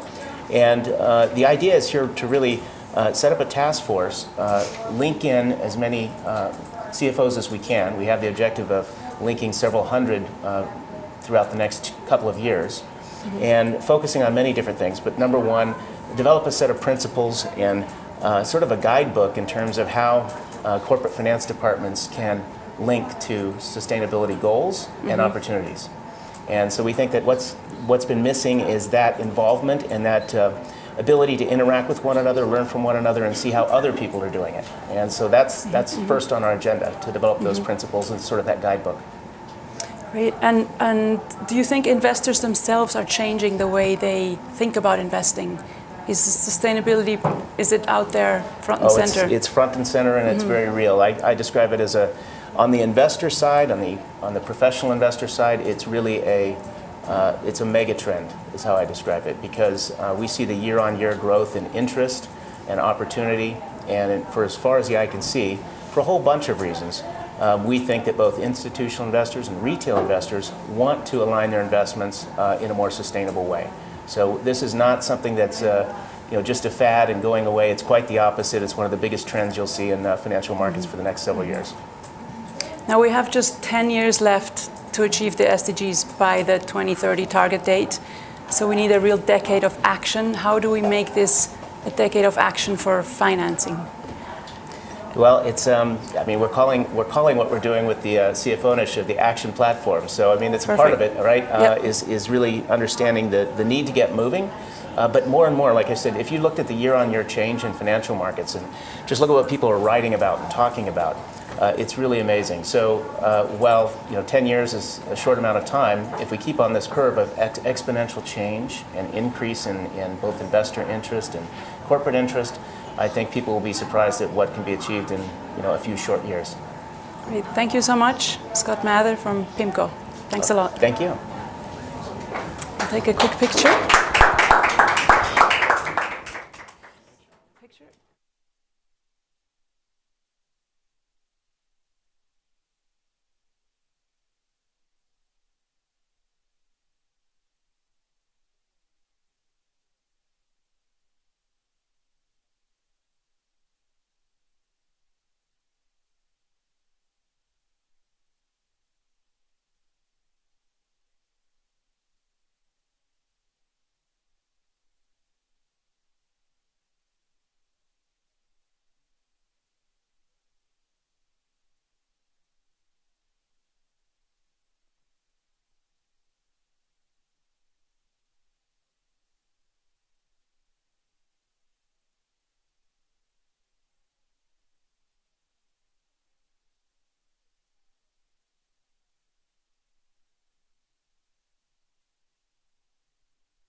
and data and tech. and innovation. And then, yeah. Perfect. And Peter will be very happy to talk about any topic in the big Yes. picture, right? Yes, exactly. So, I'm not sure what next. Yeah, let me check. Hello, hi. What would you like to talk about? Basically, more of the problems or more of the solutions? The solutions, definitely the solutions. Okay, Yeah, great, great. yeah, exactly. We Then know like already that. the problems. We need to, Exactly. yeah.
1, 2, 3, 4, 5, 6, 7.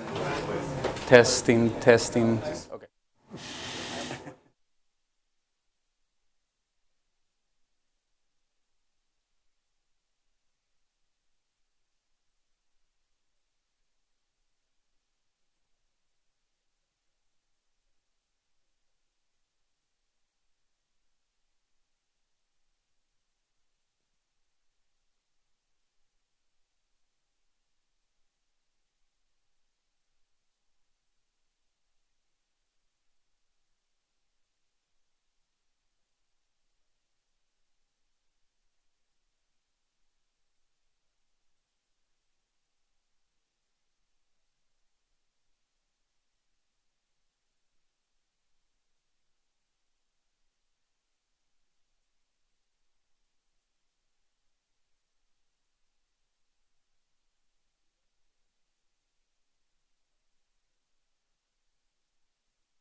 Chile, but yeah, exactly. Bello. But Bello, it's yeah, exactly. So you can say yeah, Massimiliano Bello. It will sound yeah, Okay. exactly. Whatever. Just wondering. Yeah, I know exactly. A little bit of both. Yeah, I get it.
To give the others a chance too. So.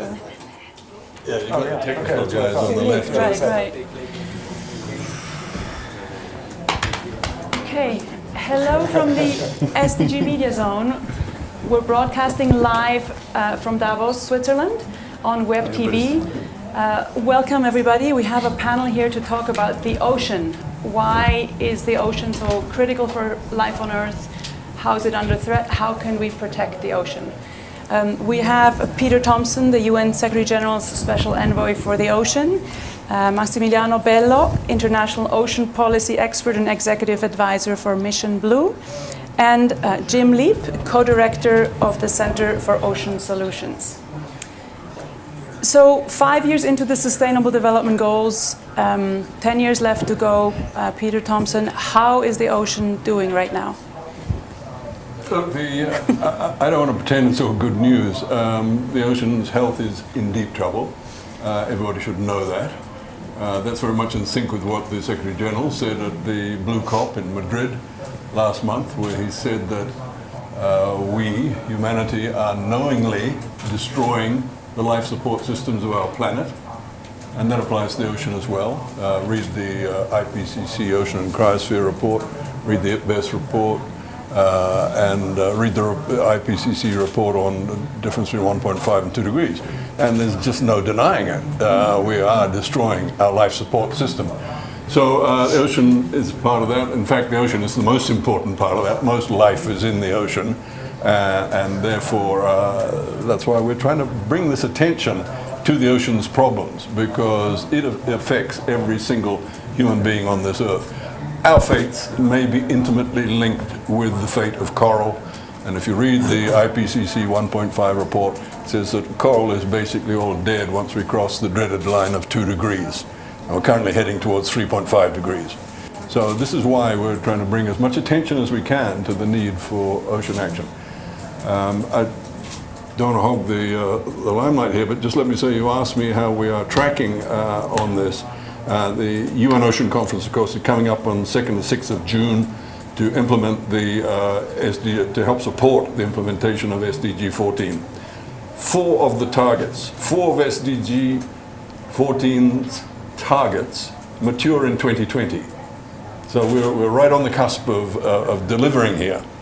And let's see what happens at the conference in Lisbon. But all 4 are very important targets, so we need to give attention to that too. And hearing how much the ocean is under threat, Massimiliano, what are some of the avenues for action? How can we protect the ocean? Well, I think there are many avenues for such a difficult and diverse system. We know 70% of the planet is covered by this ocean.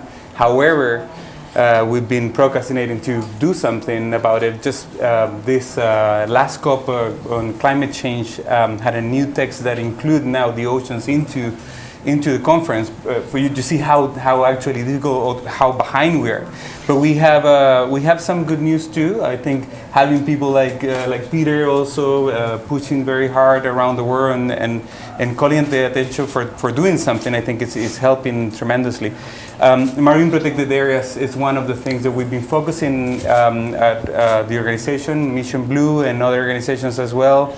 And we know that marine protected areas are a key and important tool to actually protect ecosystems and for the ocean to keep delivering what it does the better, which is biodiversity, life itself. And so I think we've seen some movement. 4% is already protected, highly protected.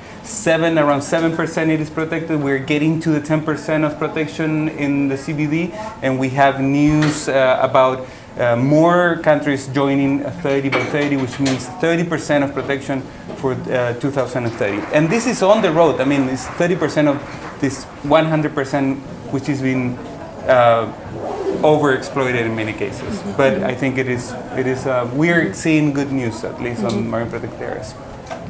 And Jim Leap, you've been leading a report on data and tech innovations for the ocean. How can data and tech help the oceans? So this is another potentially good news story.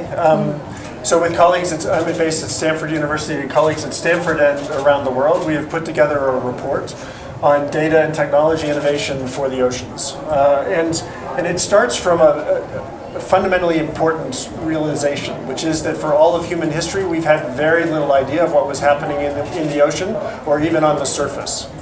And suddenly we have an explosion of information as data from thousands of satellites circling the planet, data from sensors in the ocean, data from sensors on fishing nets and on boats, and even from social media. We are getting much, much more information about the health of ocean resources and about our activities on the ocean and the effect that they're having. And that's just in time because we are up against the threats that Peter has described. And these new data sources at least put us in a position to be much better stewards of those ocean resources. They allow us, for example, to know in near real time when a heat wave is coming, which could threaten coral reefs and fish stocks, when a storm is coming that could cause a nutrient pulse that creates a dead zone in coastal waters, or an algal bloom that kills all the fish that live there. And so those kinds of information allow us to manage these resources in a much more robust way, to act before the crisis hits, and to actually mitigate the impacts of those threats. So those are the kinds of things we're looking at, is how those data technologies can be harnessed to actually help us address the problems that Peter has talked about, help us advance some of the solutions that Max has begun to outline. And we think there's a lot of promise there. I should note one thing, which is that the history of technological innovation for the ocean is a history of increased exploitation, right? Most innovation has allowed us to catch more fish or to find new resources deep underwater. So we have to be mindful of that. We have to manage these innovations, but they do hold the potential for us to do a much better job as ocean stewards. Now, science and innovation, I think, is also going to be at the forefront of the UN Ocean Conference to be held in Lisbon this June. Peter Thompson, what do you hope to see coming out of this conference? Member states, in their wisdom, decided that the theme of the UN Ocean Conference this year would be focused on science and innovation. I think there's a general realization, not just in ocean, that now is the time for us to be really lifting our scientific knowledge, but also our innovative powers. the human species, when faced with great crises all through its history, going right back to our start. If you look at the times of crisis, is the time when we innovate the best.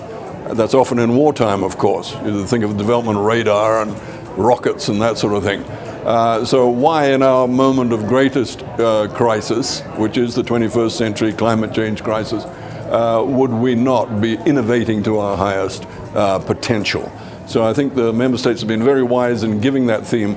It also allows me to also thank the member states of the United Nations for mandating the UN Decade of Ocean Science for Sustainable Development, which is going to run from 2021 to 2030. And the sort of thing that Jim has just described is absolutely central to that decade, the acquisition of data, but also the sharing of that data. Because the second really important thing about the human species in times of crisis is when we learn to share better. And that's ideas and resources, of course. But the sort of information that Jim is talking about, the fact that that will be available up there for everybody, that just helps the snowball of innovation to keep rolling. Yeah, can I pick up on this theme? Because the UN Decade for Ocean Science actually presents a unique opportunity to break through on this challenge. We all tend to, when we have data, we tend to hold it close. Doesn't matter whether we're a business or an individual or a government. But actually, there's a lot of data we hold that could be useful to ocean management that doesn't actually need to be held close to protect proprietary interests or privacy concerns or even security concerns. Oil companies, for example, have decades of data on ocean conditions in the places where they've developed, which aren't actually proprietary data. And so the question is, how do we make that data more broadly available? And we've seen this work in the health industry, right? There's no place where privacy is more important than in the health industry. But so-called federated data networks, tools, have been developed that allow researchers to access data without taking it out of the hands of the data holder. Mm-hmm. And bringing those kinds of insights into the sphere of oceans will allow us to make much more data available to actually solving ocean problems and make sure that that capability is available not just to wealthy countries and big companies, but actually to everyone who has a role in protecting the ocean. Mm-hmm. Now, the ocean is, of course, Goal 14, life below water, when we're talking about the SDGs, but it's critical across all of the goals, right? And we have just 10 years left to achieve these Sustainable Development Goals by 2030. What, in your mind, can make this a decade of action for the oceans? What action do we have to see and by whom? For instance, private sector, governments, individuals. What can each of us do?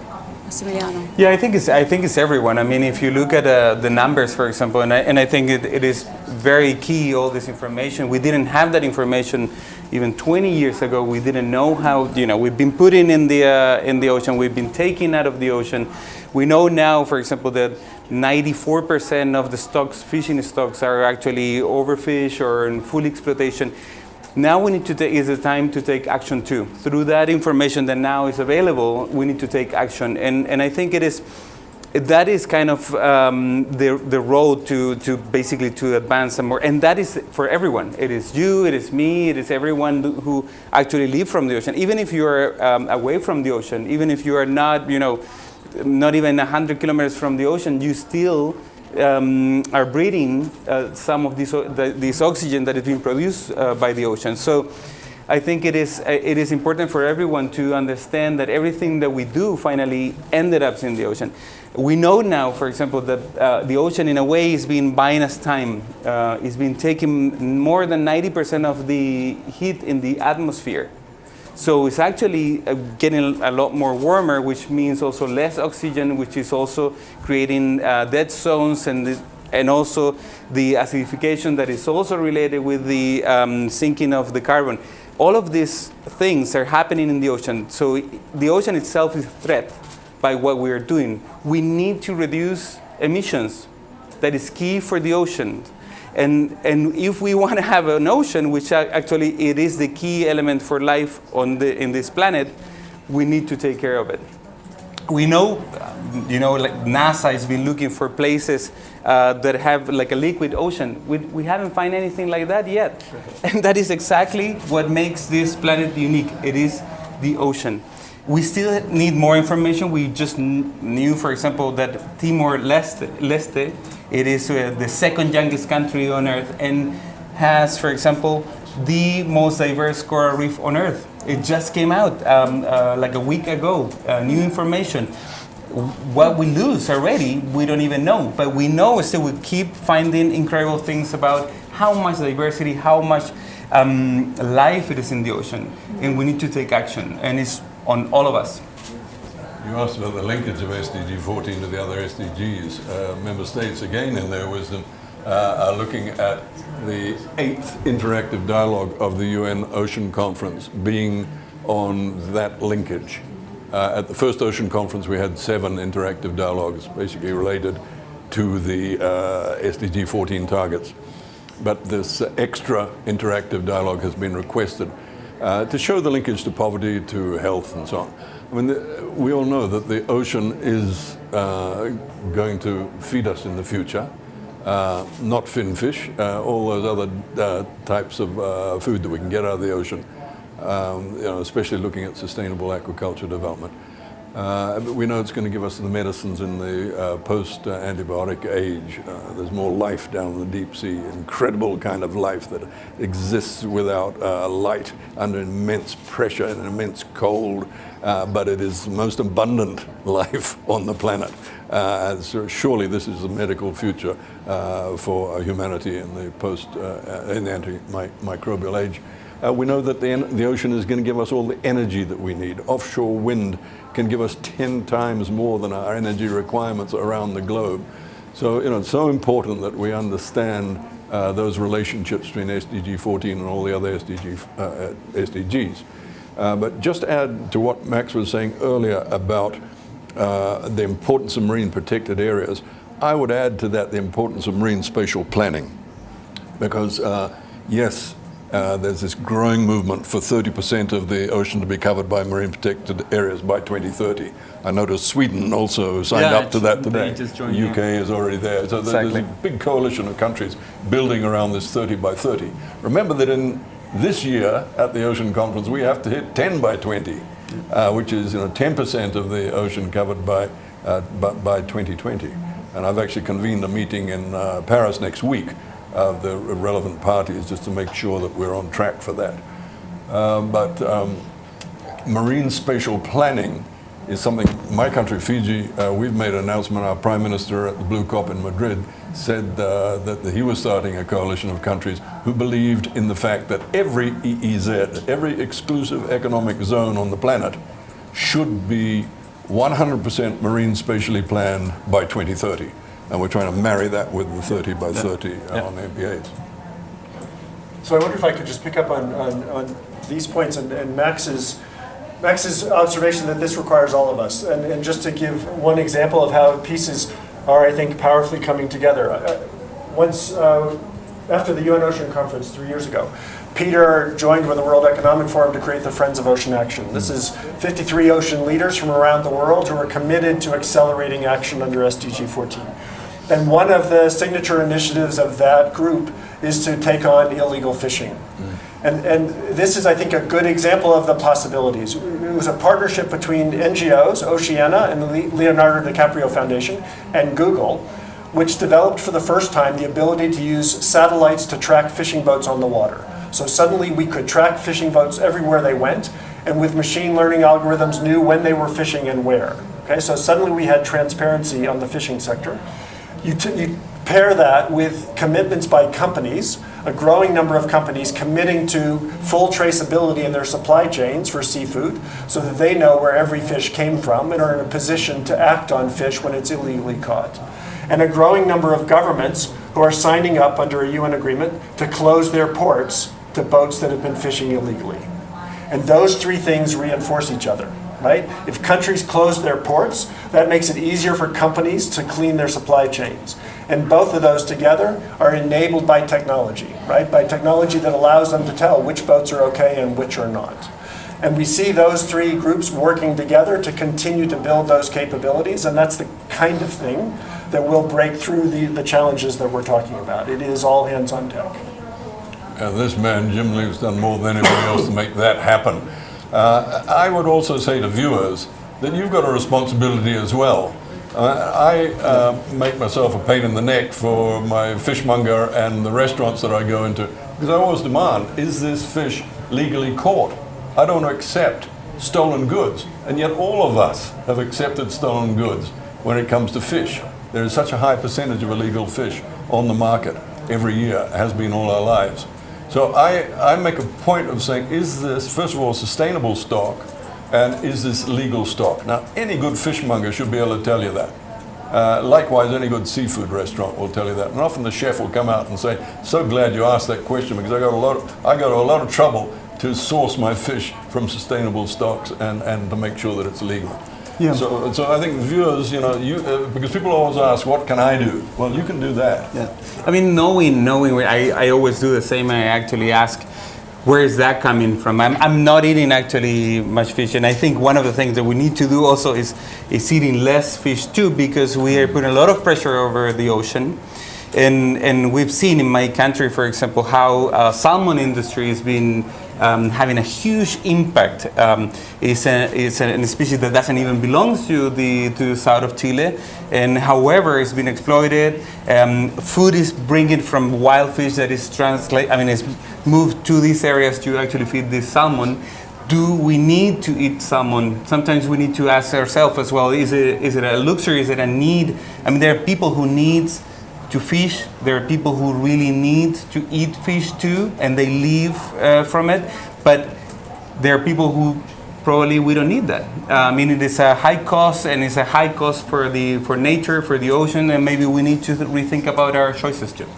I think that's a very good point. Because food is fashion. I was only halfway through my life that I ever tasted salmon for the first time. I was living in Japan when salmon was introduced into sushi. Most Japanese didn't think it was a good idea, but now you go to any sushi shop in the world, and there's salmon in it. Right? So food is fashion. We can change. We don't need to be eating what we're eating today, and the rationalization of aquaculture is a job at hand, definitely. And when you look at things like land-based aquaculture, which is more than 60% of the fish that is eaten in the world comes from aquaculture, not wild catch. And the aquaculture graph is going up like that, whereas wild catch is going like that, in some cases like that, for the 33% that are still being overfished. So look to that for the future in terms of the fish that you'll be eating, and you're right, it should be appropriate species.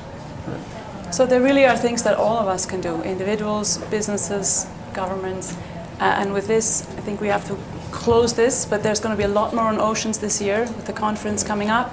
It's a critical year for the ocean, so thank you very much for this discussion. Thank you. Thank you. We'll take a quick picture. Yes. Yeah. We even There's have so much.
Dan og Det er de to, der laver det.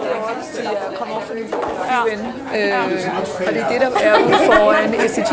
Synes man ikke dig, der lavede det? Det er ikke dig, der satte det op? Nej, jeg har aldrig sat det op. Du har aldrig sat det op? Nej.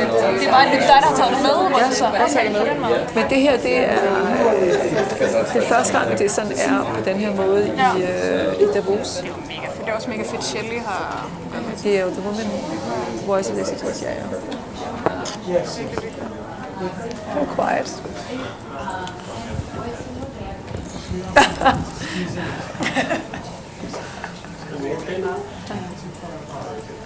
Sorry, I'm going to be horribly bossy. I'm going to ask you to squeeze in a bit. Yep. Maybe you're worried about the garlic you had for lunch, but you have to be a little bit more intimate. Can you come Yes, in? of course. That's great. Thank you, Dan.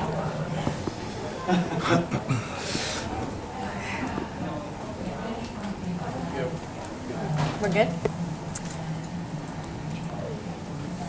Good afternoon. I'm Diane Dane, Head of Global Partnerships for the UN Technology Innovation Labs, and I'm very excited to be here at Davos to talk about startups, with purpose at the impact, but it cannot scale. Is that then still an impactful business? And yes, it is, because it's impactful right there. And something we also learned was that you cannot measure impact. You cannot say this company is more impactful than others, because impact is also very subjective. So for me, like if I'm blind, Be My Eyes, that is a blind app for startups for blind people, is more impactful than for, let's say, a person that doesn't have energy in Africa that actually needs to create a renewable energy system in their local communities. So I think we need to start rethinking what impact is, but it has to be a core purpose of every business, every idea, everything that has to basically come from that, and then the business will fall into place as well. Thank you. That kind of leads me to Anne. Yeah.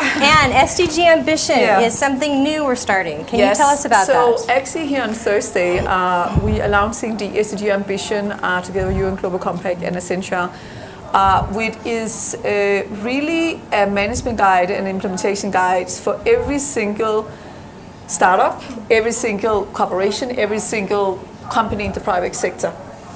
To really go into your vision, mission statement, look at the board, look at how you're going to measure the value of the company, so you go to the whole strategy side, you go into your whole operation side, how you define your value chain, how do you go in and the whole people management, the value of the companies, and you go into your whole area of how to go to market and sales, and it's literally what we know from Porter, the value chain of the company.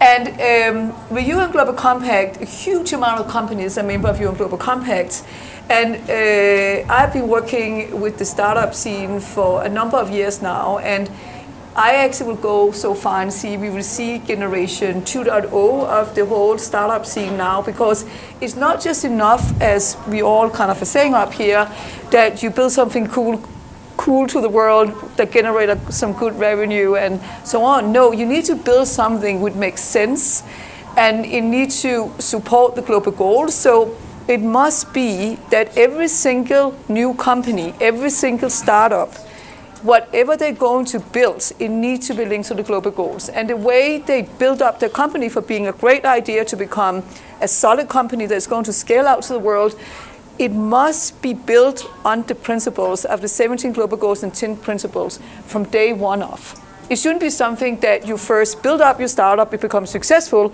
and then afterwards we include the 17 global goals and 10 principles. Right. No, it should not be like that. And that's why we here at Davos, together with the great partners here, and the great work that I do together with you, Diana Dane, and the ONSA Lab, is that we make and UN Global Compact is that we make sure with the SDG Ambition that we have the SDG Ambition for startups. John, that leads me to you. Do you have an example of a successful purpose-driven accelerator or startup that you can think of? Sure. Especially in New York, it's something that's really been gaining its own momentum. There are different sort of areas where it's becoming popular, whether you call it conscious capitalism or impact or sustainability. But I've seen, especially over the past 24 months, a lot of new programs and individuals and organizations coming to us to see, hey, can we be a part of the network? Can we find out how to develop our program? And so I think there's natural growth occurring there, but just recently, you've seen Techstars, one of the preeminent, dominant accelerator organizations, one of the first next to Y Combinator, Numa, that has announced its sustainability accelerator. Second Muse, another group that spoke at our conference, has created an accelerator program specifically around ocean plastics with the, I think it's the Thai or the Taiwanese government. And then Village Capital, which is based in DC, as a articulated sustainability and impact focus. And so there's lots happening in the space as we speak. So it's a really important time to become smarter about what this means in terms of innovation. And then to build quickly on, I think, the statements from Sissel and Anne, I think one of the things that's important in making that case to accelerators and to startups is that it's not just something that they should be doing. I think that the really strong point there is that by becoming more intelligent about what impact is, you're finding new ways to make a case for the value that your company creates and why a corporation should partner with you or why a customer should buy your product or whatever that stakeholder needs to be. So those are the things that I'm sort of seeing happen. I just want to add one thing to what you said about the accelerators, because when you go into an accelerator, they normally have a number of acceleration within certain industries, and then they put up a sustainable accelerator. We need to get to the point with all the accelerators out there who inspire so many corporations that it is every single, whenever you go into their automotive accelerator, or it could be the new way within healthcare, all of them need to bring in sustainability. Otherwise, you can have all those great industry accelerators, and then it's like there are no sustainability in them, and then you can pick the sustainability accelerator. So you need to make sure it becomes a normality across every single thing that you can sign up to. Make it an expectation. Exactly, yeah. So we're not really on target to achieve the 2030 goals, right?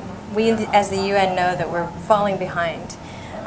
I'd just like to ask each one of you what you think the role is in accelerator startups, purpose-driven innovations, and entrepreneurs in helping us achieve the SDGs, because this is critical. We've come together as a climate challenge. We really need to achieve this. We all need to get on the same page. Is there a role, and what is that role?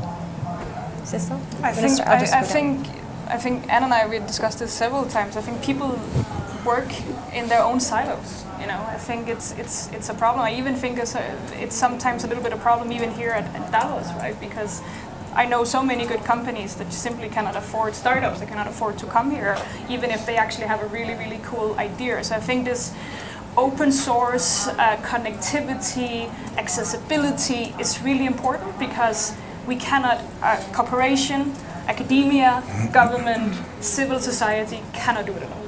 We have to work, we have to inspire, and there's so many great ideas in the research labs, in the academia, that has been paid for by the governments, and it's not being brought to business. And the startup says they cannot get enough funding, and the investor says they don't have the pipeline, and I'm just like, what? Frustrating. So I really think that it's about tear down, the walls and say, we're all humans, and in the end of the day, if there is no world, it doesn't matter what your title is, what kind of clothes you wear, then there is just no Earth. So we really have to, get down with the prejudice about, I cannot do this, and this is my area, and this is my fight, to saying no, this is our fight altogether. I couldn't agree more. Anne?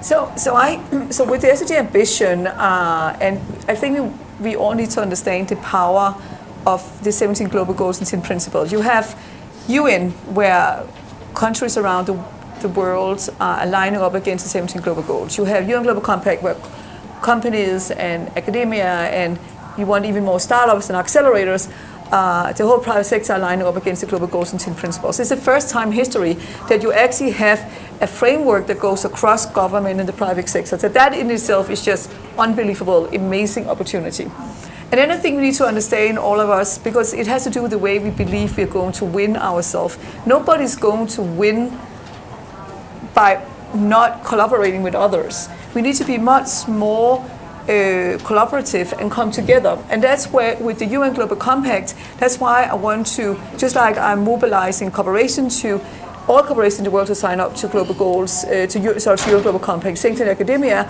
I want the startups to do the same way, the same thing. By doing that, you will have an amazing orchestration within UN Global Compact where you actually know great ideas from startups, from accelerators. You know companies who is actually looking for certain things. You know the investor who is part of the network. It's like the world's biggest network. It's the world's biggest collaboration network. So we all need to come together like this, and then you can orchestrate and we can begin to mobilize. Because as you heard many people talk about this week, is that we still haven't moved the needle on the 17 global goals, and it's the decade of action, and we have 10 years to go, right? But the last 5 years, nothing have not moved. So it's time that we begin to collaborate together. I agree. And I think when it comes to accelerators, that's really the most important point, because they are a natural platform for creating access to stakeholders or other important partners or individuals that a startup needs. But I think, to your question, Diane, how do we think about that in terms of scaling and access and understanding of sustainability? Is to understand accelerators is really a new kind of educational institution, right? I mean, the questions that I'm getting now are less, why is there an accelerator at my corporate? And more, why is there an accelerator in my suburb? Or why is there an accelerator in my rural community? And I think it's a really cresting platform for talking about technology and new things that are happening and new ways to partner with others that is going to grow in the next 10 years, and that sustainability can come along with. Thank you so much. Thank you for being with us today. If you could just leave us with one word to the youth of today who really care about impact. We see that everywhere now, and I just want each of you to leave with one word on how we can generate more impact. How can we be more than just talking? We want to be about action. That's what the SDG Ambitions is about. That's what the UN Technology Innovation Labs are about. There's several other, all of the UN innovation is pressing forward in all the agencies, in all of its forms. Sometimes it's a challenge to connect, and we struggle with that a little bit. But if you had one message for the youth of today, when it comes to action, I'm just going to let you leave with the last word. And I'll start with Cecil. I think it's accessibility. I think we need to have access to knowledge. We need to have access to each other. And by having access, you can also share. And I think that's really what it comes all about. Perfect. I think my message to the youth is that build up the skill sets for green jobs, which is that you really master the SDGs, and then be the change and go out and be the change within the corporations of the world. Try. I think if you feel energy and inspiration through sustainability, through innovation, through startups, try something. Try one thing to get involved, and you will begin to find your place in that conversation. But I think it begins with just trying. Thank you so much. My message to the youth is join us here at the UN, at the UN Global Compact. Learn how to be a purpose-driven startup, a purpose-driven innovator. We need each one of your voices. And thank you for joining us today.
easier for you. Which is easier for you. Okay, I think we'll get started. Welcome back to the SDG Media Zone live from Davos, Switzerland. We're broadcasting live on UN Web TV. Thank you all for tuning in. We have a panel here to talk about digital connectivity, the UN Broadband Commission, and also AI for Good. We have here Mr. Hulin Zhao, the Secretary General of the International Telecommunication Union, ITU. We have Philip Metzger, who is from the Federal Office of Communications of Switzerland, Director General. And in the middle, Ms. Kandal Parmar, CEO of Untapped AI. So we'll start off with the UN Broadband Commission for Sustainable Development, which is an initiative of ITU and UNESCO, and is really here to boost internet access, in particular broadband networks. Now, we're still seeing about 3.6 billion people offline today. And how is the Commission working to get these people online? What's the latest initiatives and news coming out of the Commission, Mr. Zhao? Yeah, this is a very fundamental issue for the digital society. If we do not have people connected online, we cannot talk about the benefit of digital society. Viewing the importance of digital connectivity for the future, ITU and UNESCO jointly set up this UN Broadband Commission for Sustainable Development in 2010. So this year we celebrate our 10th anniversary. I'm very pleased to note that our commissioners, which are coming from all over the world, from industry, from government, from regulators, from NGOs, we come together to address the challenges and opportunities. And we are very pleased that this afternoon we just have a very special session jointly organized with WEF to talk about the current challenges and the current opportunities. And the current challenges is, as you mentioned, we still have almost the half population not connected online yet. No matter how hard we worked in the past, we already provide new technologies such as Internet of Things, big data, 4G and 5G to those people who connected. But we still have half population not connected online yet. So this is a big challenge. And we, this afternoon, raised this issue to our commissioners. And they give us very good advice. And we focused on several issues. For example, we talked about meaningful digital connectivity. Meaningful. We also talked about the digital financial mechanisms. And we talked about good environment, attract investment from public and from private. And as Secretary General of ITU, myself, I put 4 I's on my priority. One is I is infrastructure. Second I is investment. Third I is innovation. And the fourth I, inclusiveness, not to leave anybody behind. So I'm very pleased this Broadband Commission worked over the last 10 years, provided a lot of valuable advices to a global community to guide them to put broadband highly on its national agenda, to provide them with guidance to see how can we make broadband useful to our ecosystems, and how can we address the issue of gender balance in this digital society. And so I am very pleased that we made a lot of progress, but looking for the next development, we know that broadband still have a great potential for the future digital economy and e-society, so that we would like to continue to work on this important issue. And my colleague Philip Metzger, who joined us since 2015, he played a very active role with his experiences as head of Swiss Telecom Regulatory Agency. But he's not only talking about this issue from his position as the Director General of Telecom Regulatory Agency, but he has also good understanding of the market, of the challenges from industries. So that his contribution is very much appreciated by the Commission. So maybe we Yes. could invite him to say a few words. Yes, Philip, you've been a long-standing commissioner, a member of this commission. From your perspective, what role does government play? What role does private-public partnerships play in financing and making these broadband networks happen? Well, obviously, just if you speak about financing per se, I mean, we know that the investment sums are huge that are needed to develop all those networks and then connect everyone. And we're still lagging behind, as we know, with half of the world's population almost. And so I think if you look at what government does in general, we like to work for the public good. We like to make sure we have balanced societies. We have balanced ecosystems where all the stakeholders are involved and where decisions are taken jointly so that everybody can benefit ultimately. Of course, it's always a question of where you find the common denominator. So I think when we look at broadband, when we look at the digital development, what is absolutely key, much more than ever, is to bring all the stakeholders together and to create a joint commitment, set jointly the goals that we want to achieve, and then try to bring everybody on board and make sure no one is left behind. And that's a permanent struggle, that's a permanent challenge. And so you cannot just focus on the market, you cannot just focus on economic operators, you really have to see the society as a whole and then replicate that in the processes. And of course, if you think about what democratic processes we have, those are extremely important in the whole set up, because that's where ultimately society as a whole will decide where it wants to go. And that is something that we are trying to do at the national level, for instance by doing a national digital strategy where all the stakeholders are involved. This is no longer an era where government top-down can impose or dictate how things are going to play out. It's very much bottom-up, and government is here to see to it that there is a framework in place within which everyone can evolve into this digital society, into this digital world. And that's precisely what the Broadband Commission, of course, is doing as well, bringing together stakeholders from across the globe, from different backgrounds, and then trying to find recipes, trying to find ways and means that can be used by different stakeholders in different countries, because I think there's never a one-size-fits-all. And that's why it has been such a rewarding experience and such an honor to be a member of the Broadband Commission, precisely to continue living that in the international sphere, what we're trying to do at the national level as well. Let me just add one thing, if you allow me. Exactly at our first joint meeting in Davos, 2015, our commissioner raised the issue that we targeted in 5 years to connect 1.5 billion online. From then it's about 3.4 billion and to about 4.5 billion in 5 years. And someone calculated that one, saying that to connect the next 1.5 billion, you need 450 billion US dollars. Now, that is a message we shared at Davos 2015.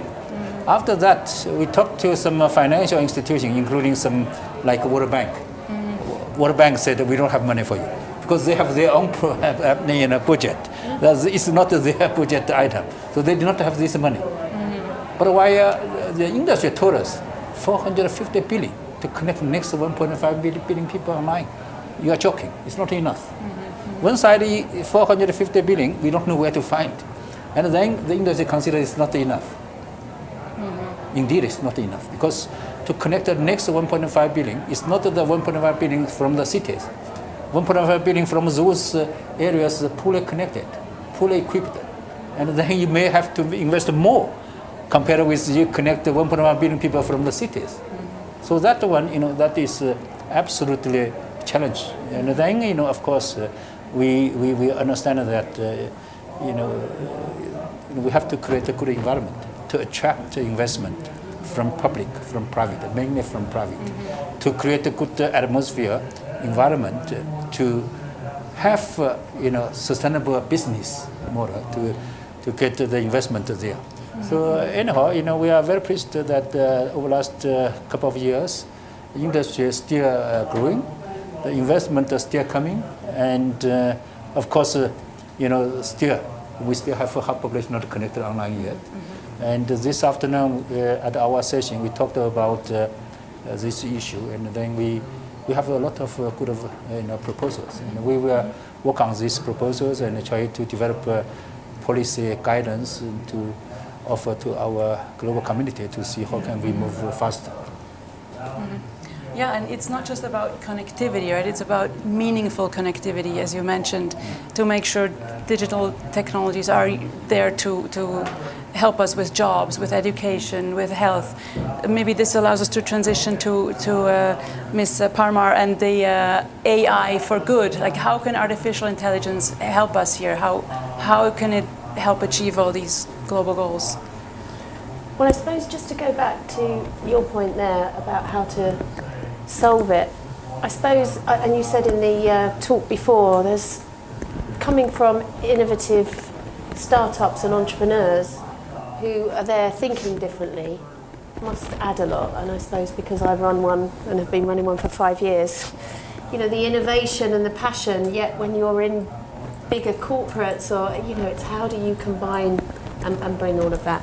But yeah, we use AI mixed with humanness to accelerate people at work. So we've got a digital coaching platform, but the work we've done, and we accelerate mainly women and mainly people of colour. And what we found with AI is that AI can actually increase your humanness, which sounds completely contradictory, but actually a human-human interaction is often not as efficient as it can be. And we all have lots of interactions humanly, and we want to make the most of those. But what AI can do is scan the data, look for patterns, and really help with self-awareness. And that's something which we're pioneering, and it's really exciting. I mean, I've been a psychologist for over 20 years, and I've never seen something as powerful as AI with the mind and what it can help do. So we can now predict burnout 6 months before it happens. And ITU has also done some work on AI, right? Yeah. Although I will not advise to come here to talk about AI, but this is a good topic for us as well. AI is technology. It's not that new. It's already for decades and decades. And at this moment, we talk about AI. We talk about the deep learning. We talk about many things. And then, in my opinion, this kind of things now is still very hot in our industry. Now, very good things, that happened 3 years ago. IT was approached by our top expert from US AI world to ask us if IT could organize AI for Good Summit. So that was quite new to us, and then we considered that if the industry wants to have this kind of summit, why not? So we organized the first summit in 2017 with around 550 experts, mainly from US industry, universities, top AI experts. For those who are very famous in US, most of them came to our event. But why they came to ITU? There are already a lot of forum, a lot of platform. But I think that the industry researchers consider that AI should now have good cooperation with public authorities, with other partners. And when they talk about the public authorities, of course, the United Nations could be the right one. And among our United Nations agencies, ITU seems to be technical agency much suitable for this one. So they came to us. But we organized that one. And then we do not know that we should continue this. But after the first session, first version, 2017, and then 2018, we come back again. We want to have another one. So that we organized the second one. This time we have some Europeans come to join us. And then last year, 2019, 2018 we had 650 participants, and the last year we had 2,500. So that is getting momentum as a UN event. And one is very special that attended at these sessions and not only experts from industries, the UN agencies also join us one after the other.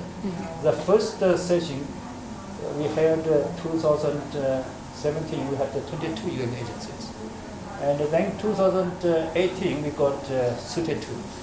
And how many women did you have in the last one? yes, women is relatively small. But then I'm talking about UN agency. UN agency we had about the last 2019 we had around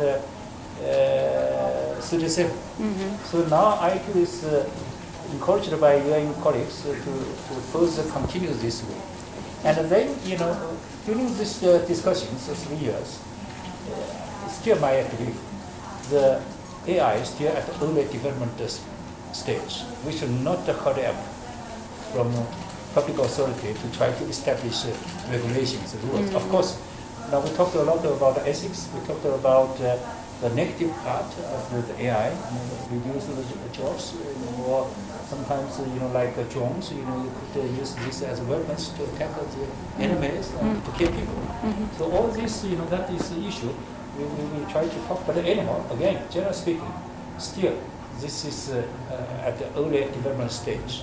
The time is not that urgent for us to jump in to establish regulations. So that is my advice to the event, that we have to stay with our industry and keep our industry interested to stay with public authority like UN to continue to address the issues when they come to the point.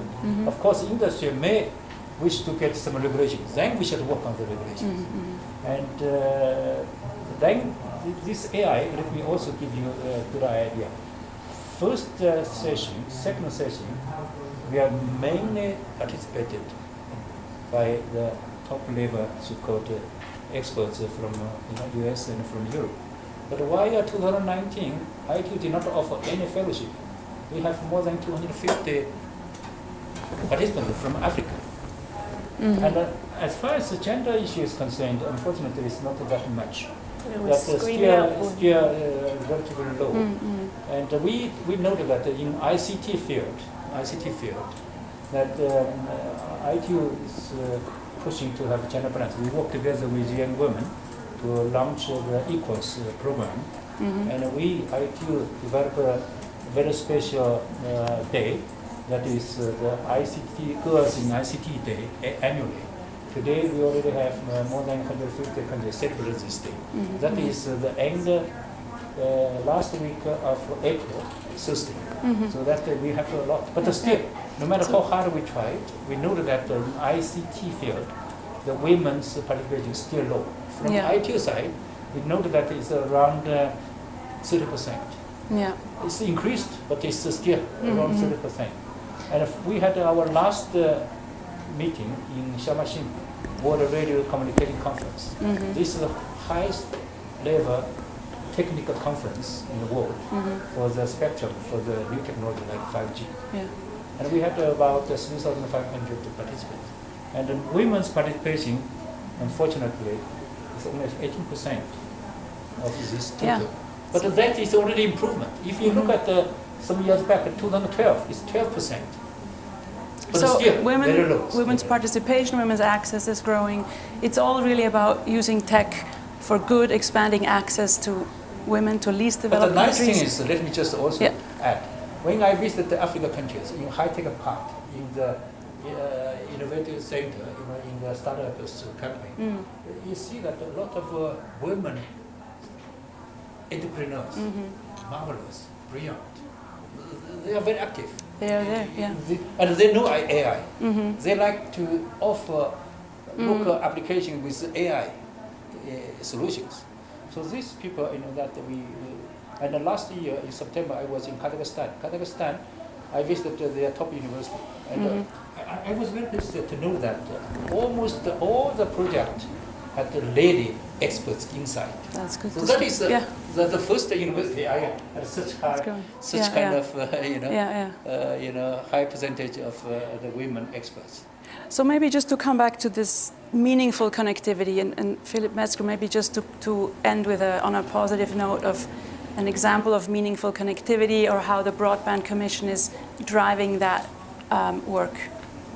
Yes, I think I can say something to that. I think we have to bear in mind connectivity is, of course, a prerequisite for the entire digital development. So I think we'll have to, and that's what the Commission is doing, going beyond just connectivity, because it really depends on many factors of how we can evolve as societies. But if I think back, of course, I was in particularly involved in one expert group that was developing recommendations for policymakers on how the environment has to be framed so that it is enabling investment into all these networks. And you may know that we have some challenges in discussions between the traditional network operators, between the OTTs, who does what, who contributes how to the general good. And we had deliberately composed that group in a sort of, in a way that was reflecting these different interests with the goal and with the task to find common ground where those players who are sometimes adversaries in the marketplace can actually see common ground that can also be put to policymakers. And so we came up with a set of policy recommendations that hopefully are being taken to heart by the different decision makers, political decision makers in various countries, so that we have an enabling environment. So that's just one little glimpse of what the Broadband Commission is doing. Many of my colleagues are much more active in chairing other working groups, in working together also with civil society and different groups of stakeholders. And maybe just to end on that point, Hulin already mentioned the Equals program. I think particularly heartening for me, and that's the same at the national level really, where is the engagement, the exchange with the young people, because they are the futures. They are shaping the digital space more and more. Of course, we have to be mindful also of the offliners, especially also often of elderly. But I think we're feeling really a very strong engagement and strong interaction with young people, more and more also young women, although that remains a challenge, at least for my country, if I speak for Switzerland, when it comes to the technical work. But that was certainly something which came about, which is very strongly represented in the Broadband Commission's work, and I think that is the future.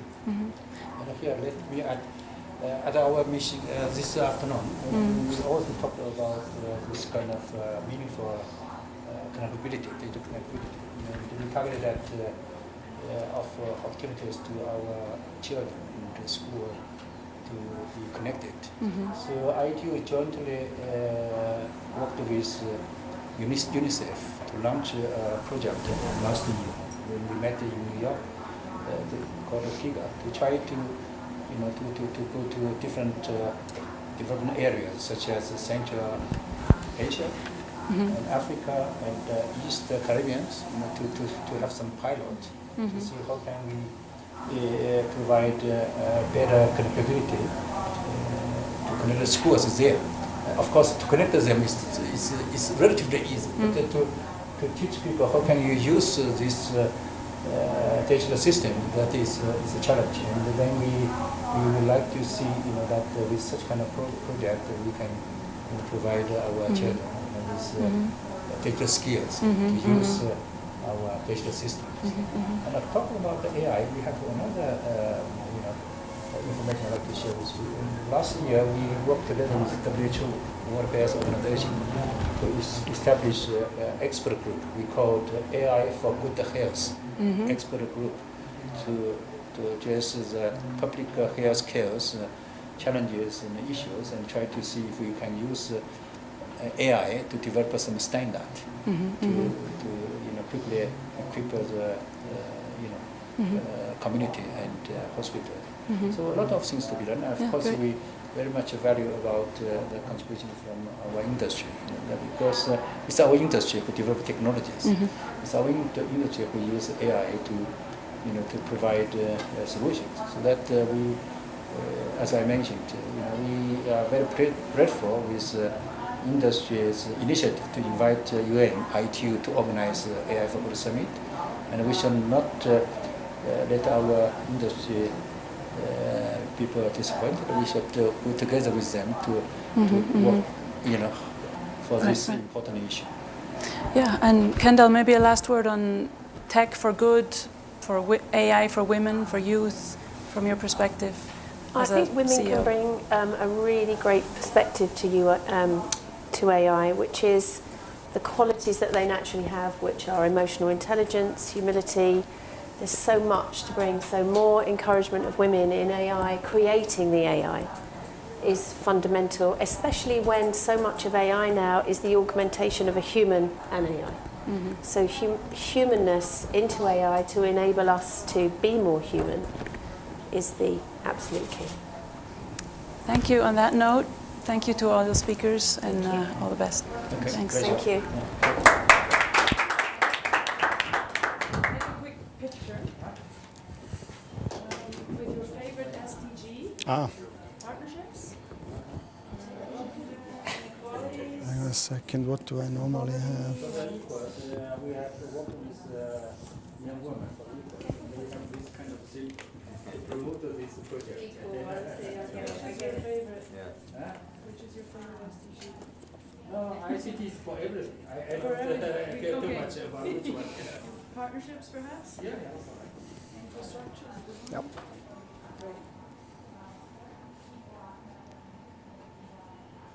Okay. Can I look at it? Yes, please. Do you want to grab one as well? Okay, great. Okay, that's lovely. Okay, we'll go. And come on. Brilliant. Thank you. Thanks very much. Thank you so much. Thank you. Thank you. Thanks very much. Thank you so much. Thank you. I gotta actually, before I forget, I'll run away with that. Yeah, I gotta run down to another venue. So.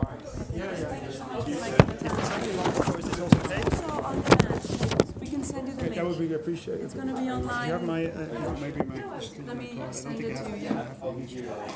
Wonderful. So much. Yeah, thank you. I gotta run. You have to run.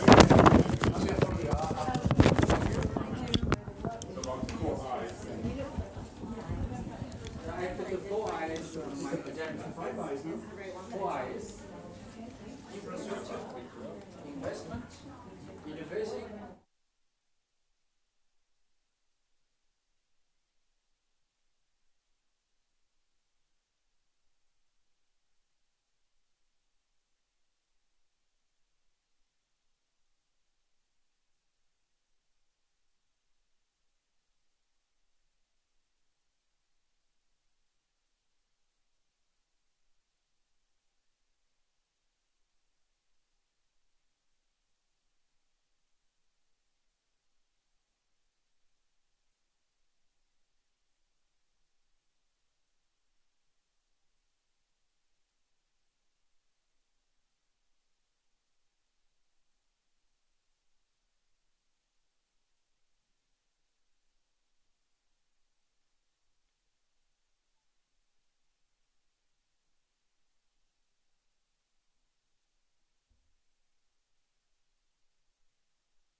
Good.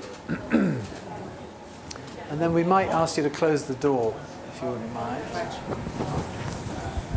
Oh, we're a bit early, actually. It's quite nice. Can we start early? Is that allowed? Oh. Is it okay to start early? Take up this Yeah? flash. Give it to my colleague, Will. Sorry. Terrific. Well, good afternoon from the SDG Media Zone in Davos, Switzerland. My name is Dan Thomas from the United Nations Global Compact. We're here broadcasting live on webtv.un.org at the end of a long first day here in Davos on the sidelines of the World Economic Forum. I'm pleased to be joined for a panel discussion about our action platform on peace, justice, and strong institutions, and the business leadership for that. On my far left, Milton Cheng, the Global Chair of Baker McKenzie. Thank you for joining us. Judith Reynos, the advisor to the founder of APCO Worldwide. Thank you.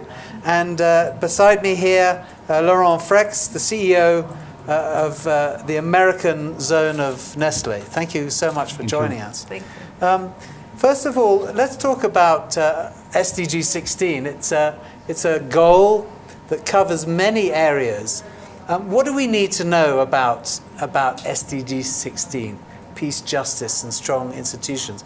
Why don't you all, in your own way, explain why it's an important goal and why your company is interested in advancing that goal?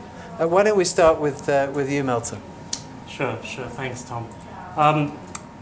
I guess, put simply, we'll come back to this point, but the SDG 16, peace, justice, and strong institutions, is fundamentally about trust, and we've heard a lot about that today in Davos and so on.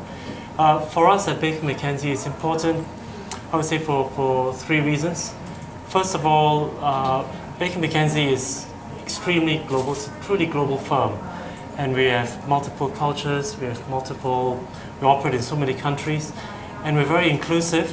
So the notion of trying to make sure that there's fairness for all and making sure there are strong institutions across the world is close to our hearts personally.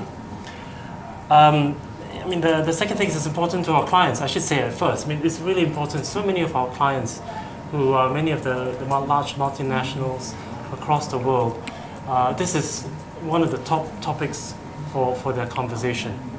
And I would say strong institutions, justice, fairness, accountability, these are the bedrocks for economic success as well. So it's important to them. And lastly, we're lawyers. When we signed up to 8 of the 17 UN SDGs, one of the category within the governance was SDG 16. It's rule of law. It's a lawyer thing. Right. Fundamental to your Fundamental. So we're natural champions for that. Thank you. Judith? So, I've always described SDG 16 as an enabler. Right. You know, the international community and the SDGs and the 2030 agenda adopted a very ambitious vision that involved every actor of society. But without SDG 16, the rest of the SDGs before it fall. You cannot guarantee gender equality, you can't guarantee education, you can't guarantee anything, because it's all about making sure that you have equality and certainty. From a corporate perspective, as a consulting firm for APCO, this is critical. As you said, for our clients and for ourselves, we just cannot operate in environments where you don't have the rule of law, where you don't have transparency, where you don't have equality and access to the law. Contracts are not guaranteed. Basically everything tumbles if you don't have that. So, and to me, it's actually about, I always see goals 16 and 17 as a two that come together and make up a really critical notion of how everything can come together to bring about all the other previous goals. Laurent, you're a big producer and a distributor of food and other products worldwide. Why so important to you? We are also very, very global. We virtually operate in every country in the world. I fully agree with what has been said, that it's an enabler. I would even say that it's one of the 3 critical components of economic and social development. One is education. Yeah. Without education, there is no economic and social development. Second is infrastructure. If there is no infrastructure, there is no economic development. And the third one is rule of law. If there is no rule of law, there is no protection of investment, there is no protection of the people. Weakest are subject to pressure from the strongest, and it's a basic condition for development. So that's why it's so critical. Yeah. And as we operate as well globally, of course, we want to make sure that we can operate in a way which is safe, which is sustainable. We talk a lot about the sustainability agenda. This one is absolutely critical to the sustainability agenda. Thank you. So we're almost 5 years into this 2030 agenda. How are you seeing the progress on SDG 16? Is it going in the right direction? And what is holding it back in terms of progress? Milton, why don't you start? Well, I think the awareness levels are better now than they were when we first launched it. Having a focus for the whole forum to be around sustainability, as Holland has said, and as Judith has said, SDG 16 and 17 are the foundations for the other sustainable development goals as well. I guess the way we see it is it's something which now has caught the attention of senior leaders. While it's taken a while, sometimes these things can be seen by people to be a little esoteric in concept. And that's partly why with our action platform we're trying to make it more real and understandable. And once that catches on and picks up momentum, I think we should be looking forward to what more we can do rather than necessarily look too much about the slow, maybe slightly slow start the first couple of years, but it's really picking up pace now. Yeah. Laurent, you're one of the partners, one of the founding partners of the UN Global Compact's action platform on SDG 16. How do you see progress coming? How is it moving as far as you're concerned and Nestlé is concerned? There is progress coming because there is commitment. There are resources being dedicated to that. But let's face it, it's a tremendous challenge. You need to change the mindset in the society. You need to change behavior, practices.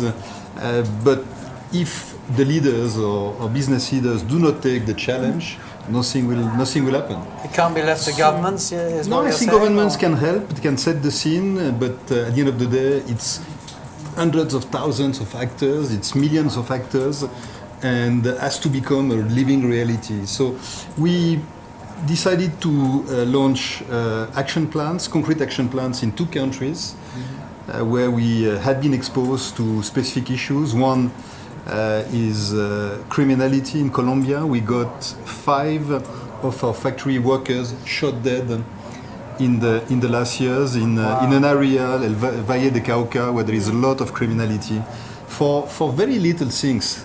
The cost of hitman, unfortunately, is very, very low, and many of the conflicts are resolved that way. So we felt that we could be part of the solution. Yeah. So what we did is that we worked with municipalities, we work with the ecosystem, with associations, with the people. With the police as well? With the police as well. Yeah. First, to create an observatory of the crime so that those facts are analyzed and understood. Why is it happening? What are the type of issues that are happening on the ground, so that there is an understanding of the facts. And then this is the starting point for having action plans. Then we have put in place remediation systems where you could have a mediator in place to be able to resolve some of the conflicts that can be happening, that do not have to resolve with weapons, but that could be resolved through discussions and just through applying the basic principles of justice. And we invested also with the community in helping youngsters get access to decent jobs. I think part of the criminality issue across the world is related to the fact that the main form of employment is informal. So there is a lot of vulnerability on the one hand. and many youngsters do not have access to the world of work. Right. So integration through the work is also one of the focus areas, because we believe that that's one way to make sustainable and peaceful communities. And we work with the communities also at developing social activities so that the youngsters again can have an integration into society. Yeah, I have to say that's a really stunning example that it's affecting your business because your staff are getting murdered by hitmen to resolve disputes which could be resolved peacefully in a different way. Absolutely. By working with the community essentially. Absolutely. Judith, I have another case if you want. we'll come on to your second case. But Judith, communicating around SDG 16 is a challenge, I suppose. Yep. It's a very broad goal. It covers a lot of areas, all the way from peace and justice, the rule of law, corruption, discrimination, protection of fundamental freedoms, just to name a few. How much of a challenge is the communication part of this SDG? I think it's a big challenge. I remember 8 years ago when we as APCO gathered with the Global Compact, with IDLO, and what I think was one of the first breakfast sessions here in Davos to actually discuss the kind of precursor of what was luckily to become Goal 16. And I think going to the point about what progress we see being achieved in Goal 16, I think part of it is just simply name recognition. Right. Huge kudos to whoever designed the icon, because I think those pictures say much more than words in terms of the justice of. I think it's over there. There we are. So, right here. Yes, right behind me. So the dove, the dove of peace on the gravel of justice, and that's kind of what it is. I spent 6 years trying to communicate what the rule of law was. That's really complicated. But justice and strong institutions and peace are things that people cannot, who is going to challenge you that you need that to be achieved? I think no one will. So I think we're making progress. I think at the corporate level, we find that as we go into the C-suite and talk to people about agility and we talk to people about risk, this is the key thing that people want to know. Yeah. Any compliance officer, any risk officer, any general counsel is going to want to know about legal certainty. Are your employees going to be safe? Are your assets going to be safe? Are your contracts going to be enforced? Yeah. So I think that, as long as we can break it down into the different components, I think we're getting there. But I love the fact that people now actually understand what the SDGs are. I think we've still got a long way to go, but we're making a lot of progress. And, we're delighted that the Action Platform has got this challenging task ahead of us of figuring out how are we going to communicate Goal 16, but also how do we, and I think it's not about communication, it's actually about translation. These are issues that you talk about in the C-suite every day. Anyone who's involved in operations, you talk about it every day, right? Because it's a core part of your operations. I mean, you're lawyers, so you definitely talk about the rule of law all the time. But I think it's that ability of being able to translate it into what is that business case that makes it relevant, not just for people in the private sector, but people in non-profits, people in government, to really bring about that vision. And I think to me it's really about, in a fractured world where we see demonstrations springing up everywhere, where we see discontent, it goes to the point that Laurent was just making, that Goal 16 at the end of the day is about guaranteeing equality. If you can end inequality, you've really made a huge progress towards not just achieving the SDGs, but achieving the UN Charter. Milton, surely this is something that young students of law from the very beginning of their careers learn about and presumably think about and are presumably inspired to spend their lives and their careers fighting for. How important is it to engage people throughout the company, throughout the sort of profession, in your case, in the legal profession, in fighting for this SDG? Well, it's not just the young lawyers, it's the less young lawyers who used to be young, who still believe in these types of principles. Right. I think it is important, but I think, as Judith says, it's something which is on a lot of people's minds. Certainly it's on our clients' minds. Yeah. And we in our advising of our clients, it's not just the lead partner who's having the conversation. Oftentimes, in terms of the the efforts made to try and do the research in the various countries to support some of the activities, for example, that the Action Platform is doing, and understanding what are the legal systems and the impediments around the world. It motivates our young lawyers because they feel that they have a better sense of purpose. Yeah. One of the things that we've been trying to push in the last few years is to make sure that, as a law firm, as a global law firm, our role is, of course, to serve our clients, but not just to serve our clients, but to work with our clients and our people to serve the communities. Yeah, yeah. Laurent, you gave us a stunning example earlier. Give us another example of how it affects your business and your company. So one thing which is impacting many businesses across the world is corruption, and having anti-corruption and anti-bribery policies in place is of course of the essence. It's critical for a global company that has strong values and standards and a reputation. So that's one thing. Of course, you set the tone from the top. You got compliance policies and so on and so forth. But we realize that it's good to do good within the wall of the company, but a leading company should do a lot more than that. Right. So what we did is working with other leading companies in Ecuador, chambers of commerce, and decided to develop a very simple toolkit building up on existing material that has been developed in the framework of this SDG, for instance. And not only developed it, but then walked the talk and created a very simple training program for SMEs, because it's part of the economic networks, a small business, and had 2 runs of training sessions, again involving business partners, involving chambers of commerce, and we trained a total in Quito and Guayaquil, a total of 50 companies. Not only we trained them, and our lawyers took part obviously to that effort, but we created as well a kind of hotline support to be able to help those companies navigate through very, very concrete cases.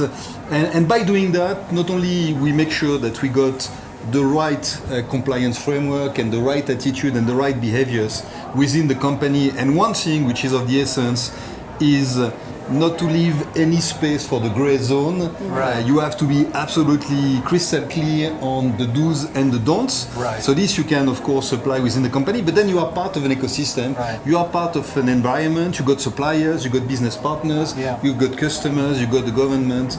And I think leading companies you have to be should do crystal more. clear on what corruption is, where the line is, so people understand when they're crossing that line. No space for ambiguity Right. and consequence management.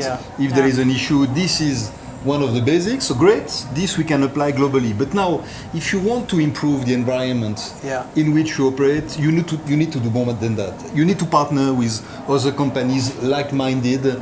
You need to develop very simple tools, and then you need to walk the talk and engage with the business community, and especially the smaller companies, local, that have no access or no capabilities, and that are the most exposed. We come back to the smaller are the most exposed, and this is a question also of fairness and equality, equal rights, equal opportunities, equal capabilities. So this is what we've been doing, and we are very encouraged with the result, with the response of the community, and we'll continue. Great, fantastic.